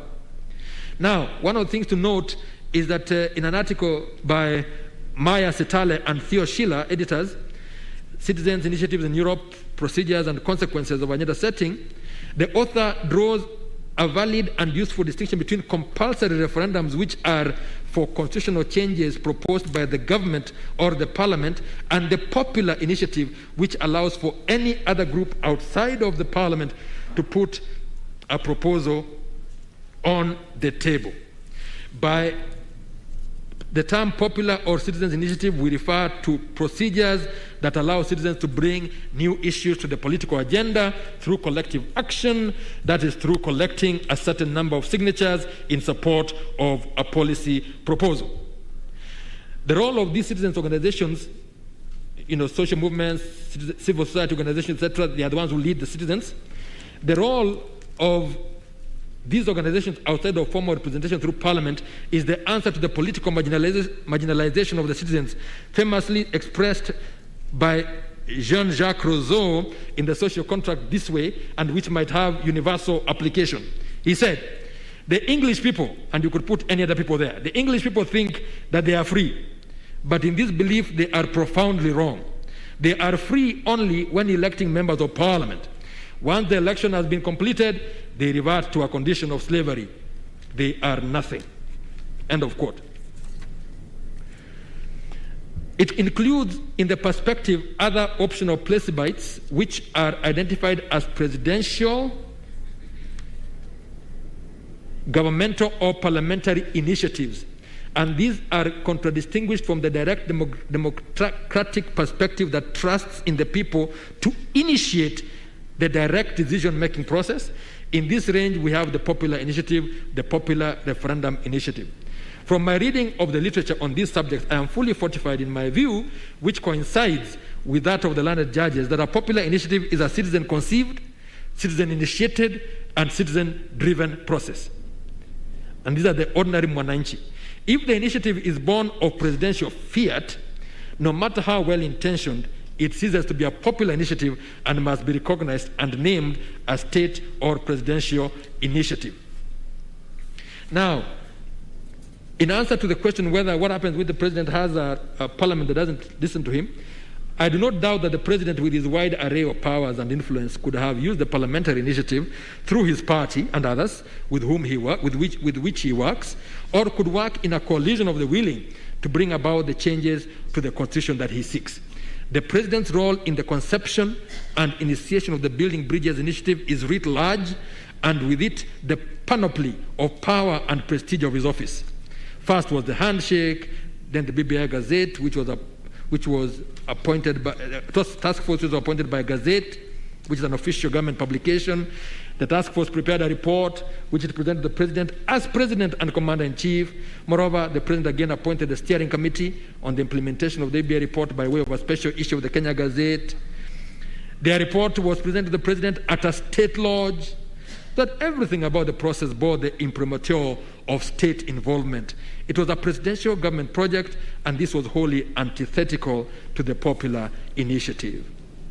Like Machiavelli's prince, the president's conduct is different from that of ordinary citizens. Acknowledging this plain and in spirit of fact, one does not thereby curtail the president's enjoyment. One might even say deployment of his personal or political rights. All it means is that the space upon which he elected to exercise his rights is reserved for ordinary citizens, the common populace of the Republic of Kenya, and it is not open to the president. It is out of bounds to him. The question is, first of all, hypothetical, but to my mind, the president does not shoulder any obligation to initiate constitutional changes. He takes office under and in accordance with the Constitution, and his duty is to obey and defend it in keeping with the oath of allegiance, not to change it.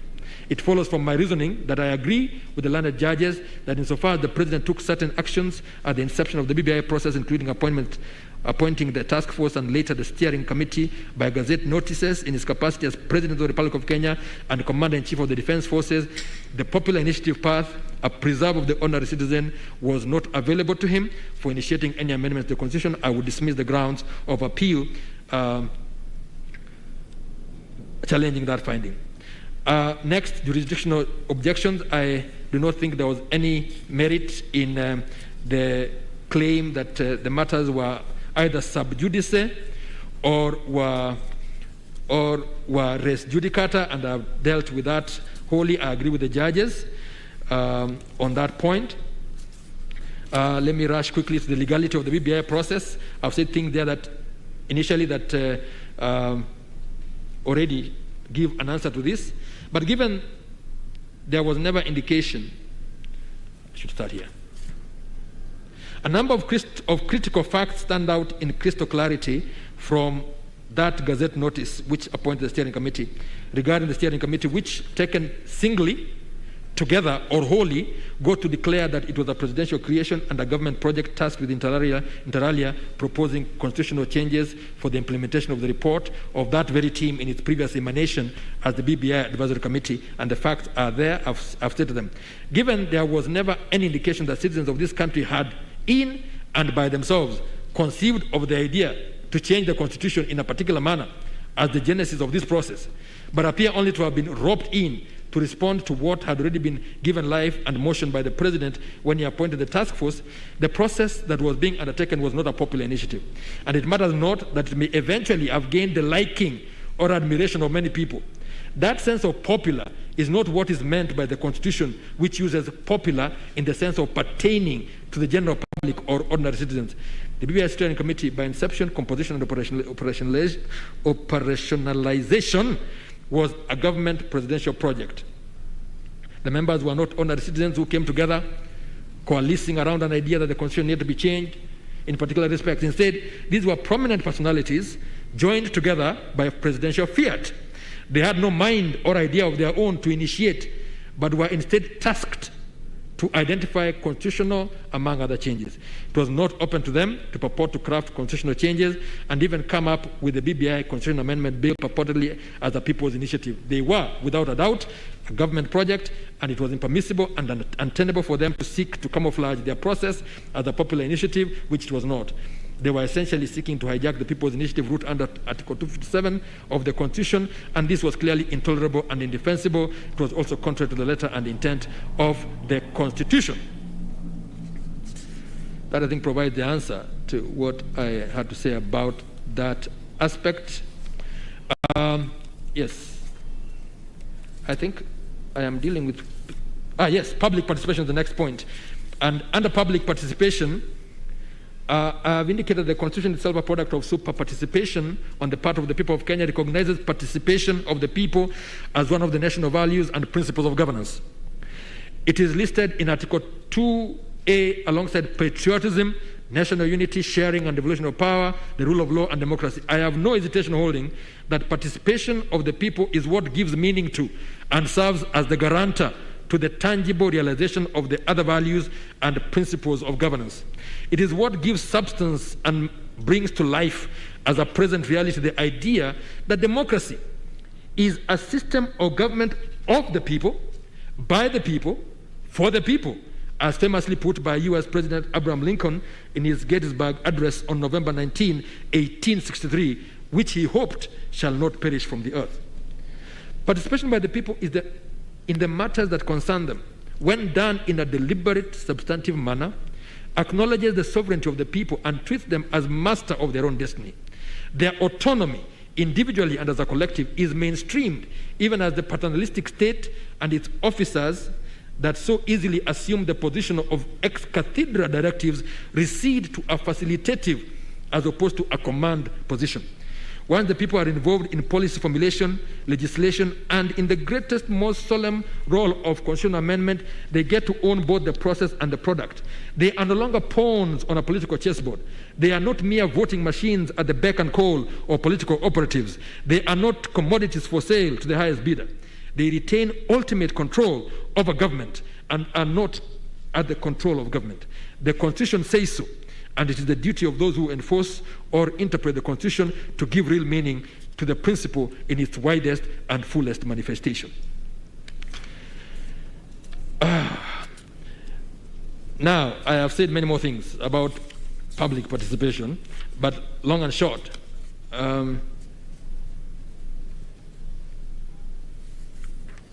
yes, there's an aspect. I agree with the judges generally when they talk about public participation. But whereas the above reasoning is perfectly in line with the public participation, with what it would require in a matter of such moment as constitutional amendment, I must express my unease, brought out quite poignantly by Mr. Karori in his address to us, that it would be to place an onerous and well-nigh impossible burden on promoters of a constitutional amendment by popular initiative to expect them to go the whole hog, captured in the above excerpt, including translating it into all the languages, having it in Braille, etc., and sending it all over the country. That to ask them to do that before they collect the signatures might be a bit too onerous. It seems to me, with respect, that the requirement stated by the judges must be present before or at the time of the voters finally make their decision on the proposed amendment at the referendum, failing which the mandatory requirements for public participation will not have been met, with fatal consequences to the proposed amendment. I am of the view, however, that the elements of public participation stated must perforce be understood to form a spectrum or a continuum which is incremental in character. It would be way too expensive and onerous to expect that citizens seeking to introduce amendments, be it by way of a general suggestion or a formulated bill, must engage and involve the voters generally, by which the learned judges must be understood to mean the national vote pool, from whom the promoters would be seeking the 1 million supporters, to the broad and extensive elements of public participation enumerated by the learned judges. I think that the duty they bear at that point of signature collection is one of sensitization with candor and disclosure, as opposed to one of full broadcast by all means, in all languages, to all voters of the full particulars of the exact amendments by way of the amendment. It is enough that a voter should know what is sought to be introduced by amendment in sufficient detail to be able to make a decision whether it is an initiative he would support by appending his signature at that stage or not. To that extent only would I respectfully fault and reverse the learned judges while leaving intact their reasoning and holding on public participation with regard to the totality of the process up to the referendum.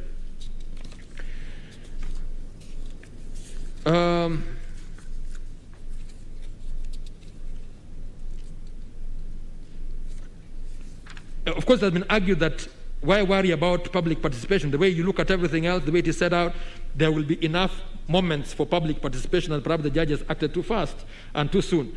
And I think, with respect, that whereas on paper the argument does sound attractive, the reality on the ground, as became apparent during the hearing of the appeal, is that there was a measure of cynical disregard for the very opportunities and timelines intended to facilitate public participation. Even for the signature collection, for instance, it turns out that the IBC apparently published the list of the persons listed as supporters of the initiative to facilitate confirmation by the people that the list was accurate, thereby seeming to involve them. This was in reality a mere show, devoid of substance, however, for the reason that the list was published by the IBC on the IBC website only, and then the public were informed of the fact on Thursday, 21st January, and were required to have notified IBC of any complaint by the following Monday, with a weekend in between. It means that the people of Kenya were given but 2 days to access information available only on a single platform. Under those circumstances, it sounds rather strange for IBC to point at the apparent absence of complaint as demonstrative of accuracy or satisfaction. It could well have been due to absence or, at the very least, insufficiency of access. Another glaring and troubling example that was cited in argument before us was the lightning speed at which the amendment bill was rushed and passed through county assemblies. The Constitution deliberately indicates that they are to consider the bill within 90 days. And it is argued that properly so, that the period is intended to facilitate public participation, which I take to take the form, at the minimum, of publication of the bill within the county, followed by consultation, receipt of memoranda, debate in public forums organized for the purpose, and on other platforms so as to involve the people and obtain their instructions, thereby establishing whether or not to support or approve the bill. What was witnessed in most counties, however, was a farcical disregard for the people and the Constitution. Many county assemblies made absolutely no pretense to involve the citizens resident in their counties, spurred on no doubt by certain incentives beneficial to themselves, the most notorious of which was their demand for some 2 million shillings car grant, which was quickly granted by government. The usually slow and tight-fisted Salaries and Remuneration Commission, despite well-known fiscal challenges and a raging global pandemic, somehow managed to prioritize, approve, and find funding for that particular incentive for MCAs, which seems to have attained the status of a national emergency. What in the end seems to have happened in county assemblies was a mad rush to demonstrate personal gratitude and party loyalty, with some passing the bill in but a couple of days. The people did not matter. They might as well not have existed. And no superior court in this country, properly directing itself on public participation, would in conscience accept as permissible such violation and negation of the constitutional scheme and command to put the people first and center in public affairs, of which amendments to the Constitution is definitely the most solemn. I would affirm as correct the holding of the learned judges that county assemblies are under duty to approve or reject a constitutional amendment bill in a popular initiative whole without amendment, so as to maintain and preserve its content and character been violated as a popular initiative. It is also the more reason why they are under a clear duty to be scrupulously and faithfully discharged, to involve the people so as to discern which way they should vote on the amendment bill. On presidential immunity, all I will say, first of all, is that there was an issue that His Excellency the President, Uhuru Muigai Kenyatta himself, it would have been neater. It would have been neater if the President himself joined the proceedings and raised objection to his having been sued in his personal capacity. But he was not. Now, the issue that arises that he appears not to have been served, and I might as well state at this point that the learned judges ought, at the very minimum, to have first satisfied themselves that service had been effected on him by the petitioner before proceeding to hear and determine the matter, and to even make pronouncements against him.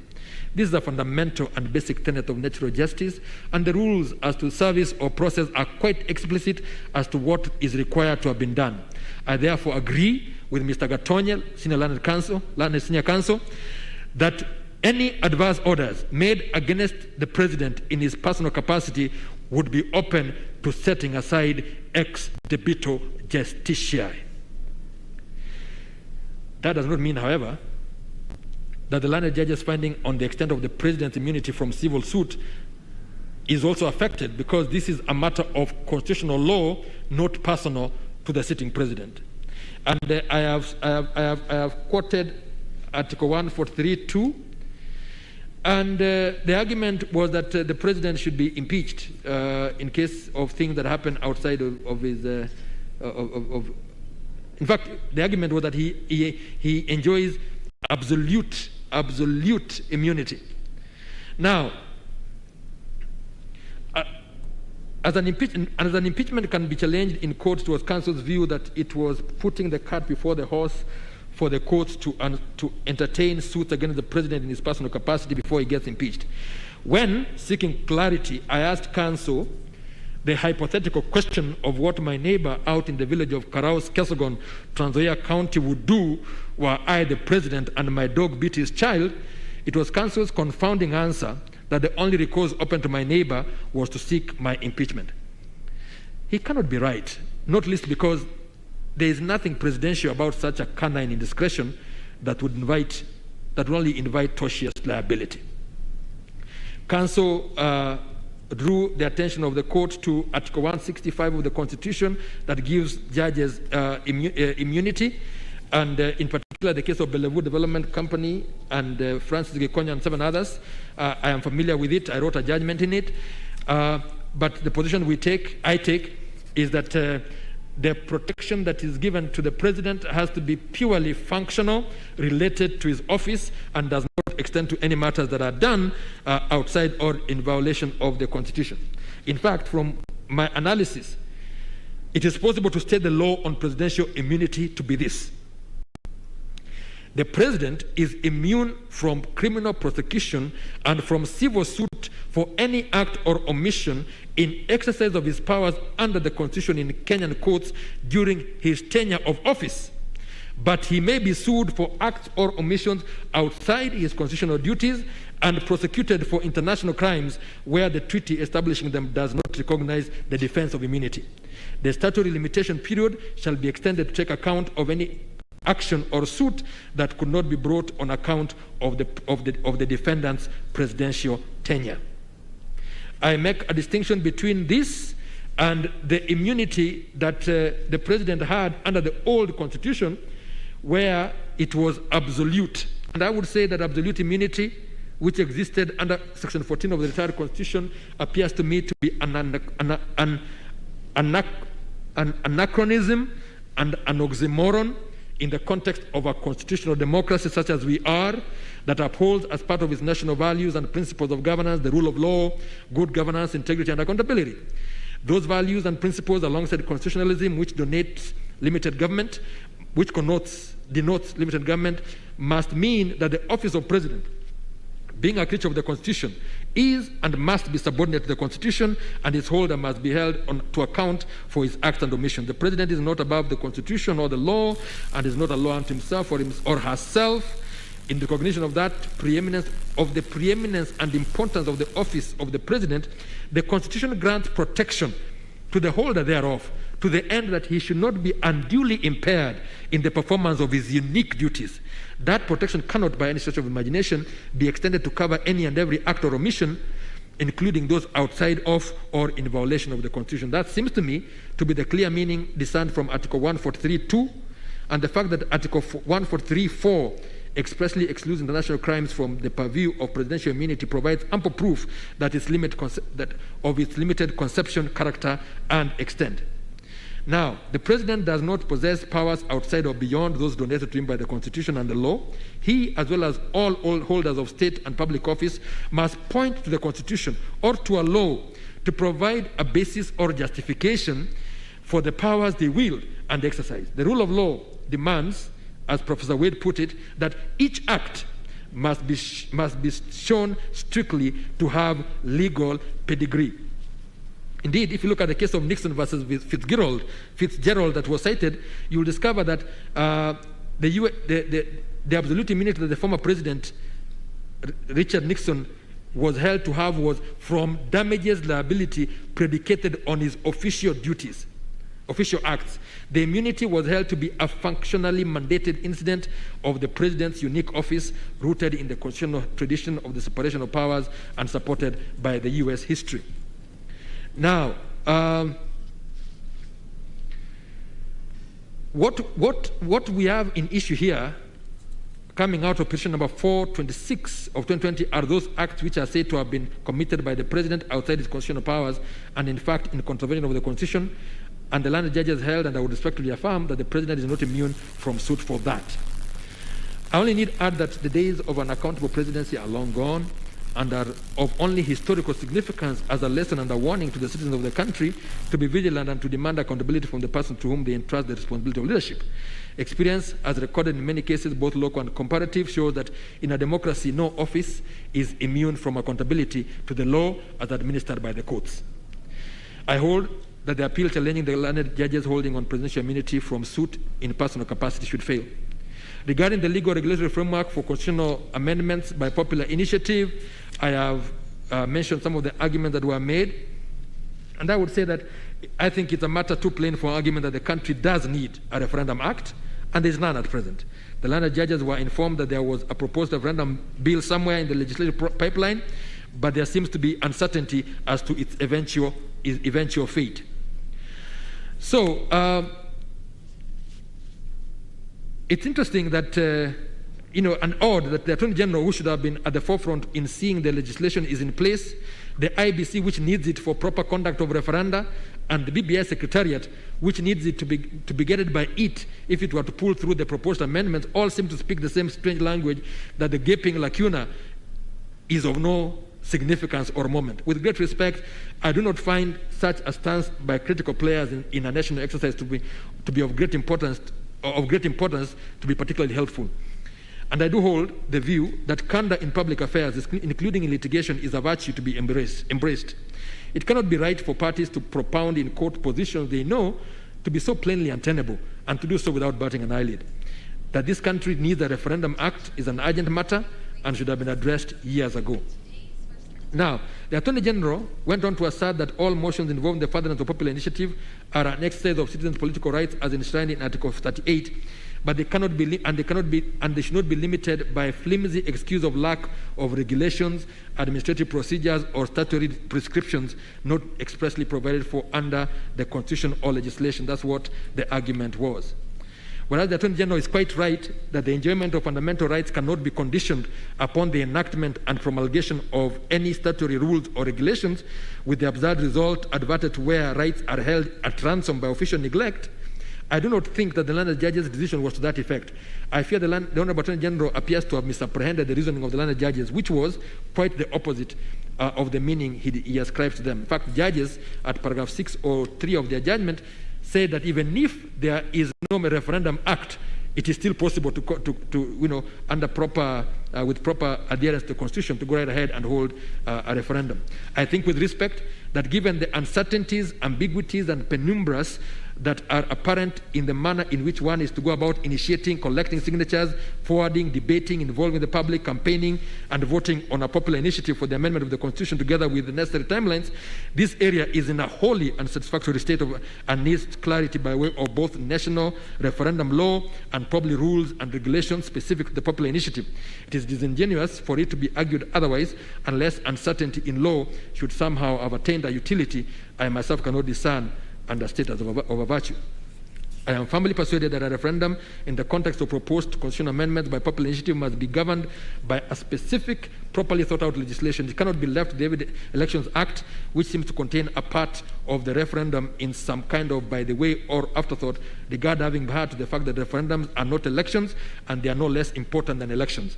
I would go as far as to state that whereas the provisions on referendum in the Elections Act may suffice to settle questions of various types and descriptions in an ordinary referendum, they are not sufficient in detail and clarity and were not formulated to meet the full requirements of Article 257. I should think with respect that it speaks to a national malaise of inattention to duty, a satisfaction with dilatoriness, and being reactive instead of proactive on the part of officialdom, that the referendum law has never been passed, notwithstanding that some 2 years ago, Justice Nyamweya had spoken, Nyamweya J, as she then was, had spoken of its glaring need in the case of Republic versus County Assembly of Kirinyaga, ex parte Kenda Muriuki, and another.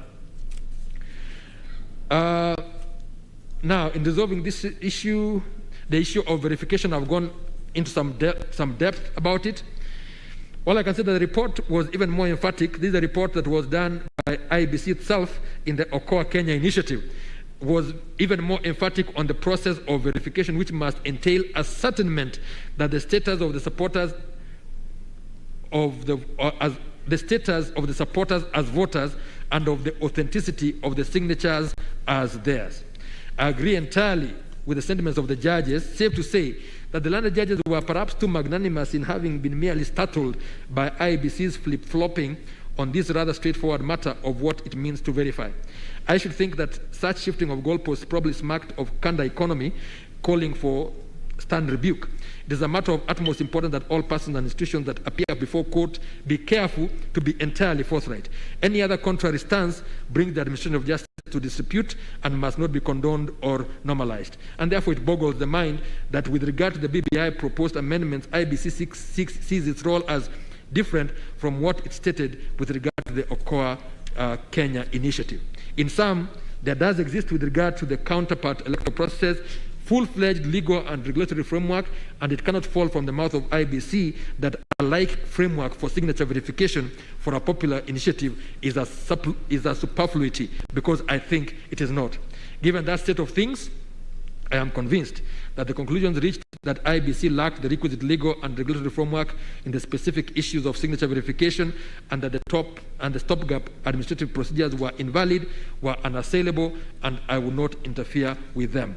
On IBC quorum, I think a lot has been said.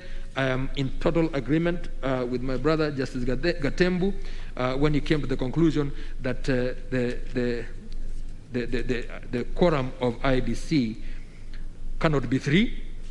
The quorum of IBC must be 5. And to my mind, such a vital role done by IBC requires the full complement of IBC with all hands on deck. It is to me another instance of officials' failure on the IBC, which, while fully aware of its current limping status, its commissioners having dropped to below half of what the Act prescribes, for it to wear a brave face and state in legal proceedings no less that it's doing just fine.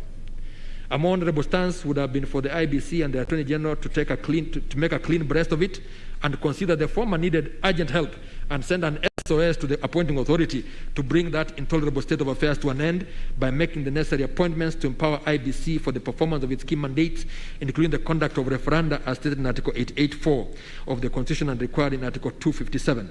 Its relevant statute demands immediate filling of the positions of commissioner that fall vacant. It is fortuitous that interviews have since been conducted and IBC should shortly be fully constituted and not a day too soon. I think I can leave that particular one and move on I would therefore agree with and affirm the landed judges holding that all the decisions made by IBC in relation to the proposed constitutional amendments via the BBI amendment bill were invalid, null and void for lack of quorum. On voter registration, again, I've said quite a bit, and the evidence seems to be that IBC had managed to register some 108,000 more voters up to the time of the Kibra election of 2018. During argument of the appeal, it came out quite clearly that there really has not been any serious and sustained continuous voter registration. It is also clear that the numbers indicated are measly, to say the least, when thousands of young people are daily attaining the age of majority.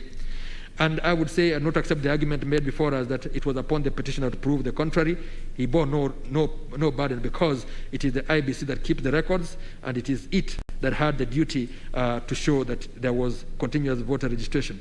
It would have been an unacceptable dereliction of duty and violation of rights were the referendum to be held with hundreds of thousands or millions even of young people sitting it out on account of not being registered. Where the referendum in question involves proposed changes to the Constitution, it is this very segment of the citizenry, the very youngest of adults, who have the greatest stake in the matter, and everything should be done to aid in having their voice heard, their vote taken, and their decision made known. Indeed, it's further testimony of the nonchalance that attends the question that the registration of young people as voters is a matter that has to be pursued as a chore, when attainment of majority ought to lead to an automatic registration as a voter. I know that the report by the Kriegler Commission dated 17th September 2008 on this very aspect has never been actioned more than a decade later. They had indicated that it should be very easy. The moment someone gets an ID, they should also be registered as a voter, but that seems not to have been done until now. The format of the referendum question, I would say with respect, again, I agree that lumping all those questions together brings a problem. But first of all, the argument was made that the judges should not have told the IBC how to go about it, because that is trying to control them. But I suggest that I do not understand independence of commissions to mean that they are anyway beyond being told by the courts what the law is. Now, if I may pause here for a moment, it becomes clear that some amendments to the Constitution do not require the involvement of the people generally at a referendum. And one of the problems of the IBC bill is that it contains both matters that require a referendum and others that do not. It contains multiple and altogether way too many proposed amendments, some of which would require a referendum while others do not. The confusion becomes intolerable in that a bill is prepared containing provisions that from their different proposed impacts requires two different tracks for enactment. Indeed, because of the numerosity of the questions, I think I have said that I do not for a moment think that it was ever the intention of the people that amendments to the Constitution should be the normal done thing whenever we feel the urge. It should come rarely, and even then when compelled by the greatest necessity. And for that reason, an amendment should come singly, once, rarely. If for any reason, and I cannot readily conceive of any, amendments must be brought other than singly, the original intent must be maintained by having each amendment presented separately and distinctly to be voted upon independently.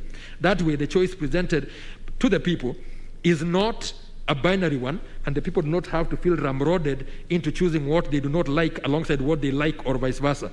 That Hobson's choice may perhaps be avoided by way of a multi-option referendum, but I will refrain from making any conclusive findings on it in the absence of a referendum act, the desirability of which I have already addressed under the rubric of legal and regulatory framework. I have taken the view that whereas Section 49 of the Elections Act does envision multi-question referendum, I would think, however, that whereas the section applies to referendums generally, the specific proposed constitutional amendment under People's Initiative in Article 257 must be presented as a single amendment at a referendum for the people to either approve or reject. On the whole, therefore, I do find and hold that the landed judges were right in holding that specific proposed amendments must be submitted as separate and distinct referendum questions. I would only preface the relevant part of the declaration by the words must be presented singly, or I would in any event reject the grounds of appeal preferred against the holdings on the structure or format of the referendum question. I've taken the view that having too many of them in one question amounts to an interrogatory overload. On the question of constituency apportionment and delimitation, I note that IBC, which to its credit has not appealed against the findings of the learned judges on the aspect of the case, is required under the BBI bill to determine the boundaries of the 70 extra constituencies within 6 months of the commencement of the Act in the counties among which the new constituencies are spread in the manner specified. The learned judges undertook a detailed historical account of constituency delimitations, which goes to show how the matter is a delicate, emotive, and often highly contentious exercise undergirded by what Kriegler report termed the gross disparities in the voting populations and gross disparity in the size of Kenya's constituencies. In a report by the IIBRC, it identified historical injustices and past gerrymandering as having highly contributed to the 2007 post-election debacle. Now, I have generally agreed with the learned judges, and I hold without hesitation in rejecting the complaint that the learned judges erred in not exercising judicial restraint or constitutional avoidance, that I am in full agreement with this court reasoning and holding aforesaid, and that is in the case of Coalition for Democracy, CORD versus the Republic. It resonates with what I stated earlier when treating of the basic structure doctrine, that the Constitution places on judges an unmistakable obligation to defend the Constitution where there is real, clear, and present danger of violation or contravention of rights or an unlawful tinkering with or alteration of the Constitution's basic structure, such as portended by some of the provisions of the BBI Amendment Bill. The courts, when moved, must take defensive action in aid of the Constitution, even by making a preemptive strike that ensures the threatened constitutional amendments do not see the light of day. I have again seen refer to Mr. Karori's arguments in which he talks about the difference between the power of IBC over wards and over constituencies, which I agree with, but a careful reading of the judgment does not suggest to me that the learned judges held that the number of constituencies cannot be altered. I think they stated the opposite, and quite emphatically and unambiguously so, which again I have quoted them. What the learned judges did hold was that it was impermissible for the BBI Amendment Bill to directly allocate and apportion the 70 extra constituencies it created without the delimitation exercise that is commanded and provided for in detail to be undertaken by IBC in Article 89, which lists and Article 88.4, which lists the delimitation of constituencies and wards as one of the particular, and I dare say, exclusive responsibilities of IBC. To my mind, the protective role of independence commissions over the sovereignty of the people is of critical, over the delegation of the sovereignty of the people is critical and vital importance, and can only be attained by a jealous and uncompromising assertion, exercise, and defense of their independence. Independent commissions are charged with the duty of vigilantly and keenly ensuring that the state organs to which sovereign power is delegated maintain the stance of delegates accountable to their principles and remain always the servants of the people. And therein lies the absolute necessity of the independence of those commissions being kept firm and inviolate. I would thus hold that, seeing how critical the independence of independence commissions is to the sovereignty of the people, it has to be part of the basic structure of the Constitution, which is given express amplitude by entrenchment. Having taken this view, it should be obvious that I find the provisions of the BBI Amendment Bill to be an unconstitutional attack on the independence of the IBC, and materially seek to alter, by the operation of various of its provisions, the limitation scheme set out in Article 89.1 of the Constitution. It effectively attempts to repeal that provision without saying so by stealth and subterfuge. Now, it is a statement to the thoroughness of forensic analysis and intellectual engagement the learned judges brought into this aspect of the case, as indeed the entire case, that they proceeded to expound in some detail on each of the 6 reasons or markers of unconstitutionality that they identified in the BBI bill. I'm not to go into them. As I am myself fully satisfied with the accuracy and logical legal foundations of those reasons, I do not consider necessary to rehash them. The conclusion is inescapable that, being so violative of the Constitution, the provisions of the BBI Amendment Bill were benighted and ill-fated at inception and had to be struck down as null and void. As to the cross appeals, I am in full agreement that both of them should fail, and that's my position. And so, finally, in conclusion, I would express my deep gratitude to all counsel and parties who appeared before us. The depth and extent of learning that went into the preparation of these appeals and cross appeals by both sides of the divide was truly impressive. The authorities were numerous and the workload quite daunting, and I must commend the industry and commitment on display before us. The erudite submissions made passionately and with persuasive force exemplify the importance of oral advocacy at the bar by both seasoned seniors and talented young legal eagles. The latter exemplify Chinua Achebe's quip in Things Fall Apart that when a child washes his hands, he gets to eat with kings. These young lawyers will soar to great heights, and should they maintain the discipline, hard work, courtesy, and professionalism that was in prodigious display before us. There is reason for optimism that the future of the profession is safe despite present troubles. As the cases, textbooks, articles, commentaries, and other authorities were in their scores, running into hundreds, nay, thousands of pages, it was not possible to refer to each and every one of them, just as it was not practical to quote verbatim all the submissions made before us for days, not to mention the hundreds of pages of the same in writing. My not having referred to any of them is no indication of their lack or worth of work or importance, of worth or importance, but merely the function of limited space and time. In the end, I trust that we have all kept the Constitution safe and secure on this occasion, and may it always remain so. Thank you. Well, thank you, my brother Justice Kiage. It is now about 10 minutes to 5, so we'll take 10 minutes health break, then come and finalize the remaining judgments.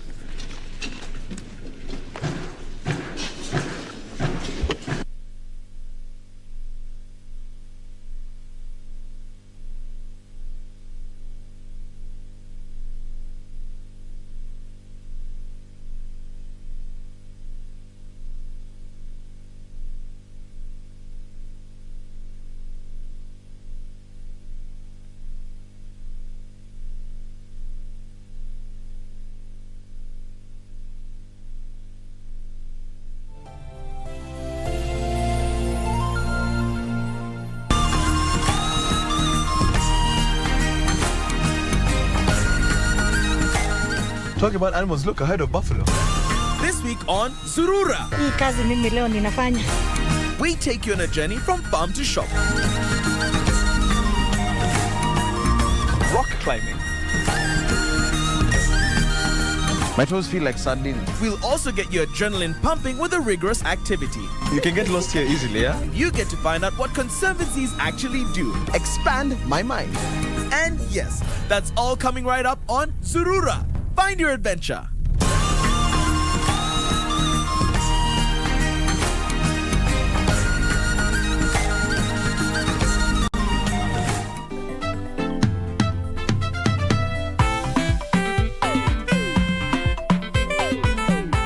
By the way, nothing gets me pumped up like today's lesson. I hope teacher is coming. Now you want me to speed out my business strategy, sisitio? Unaniona nikikaa paka ama nini? Do you want this dance or not? Father, what is wrong with you? Julian, don't mind him, he's just like a porcupine. 1 year, how many cows were you fooling around with? What? I did no such thing. You didn't know such thing. It is my word against you must. Wow, black men. Typical Kinyanjui. Wake me up when all this is over. When I'm wiser and I'm older. Dokon Classmates, every Saturday on KBC.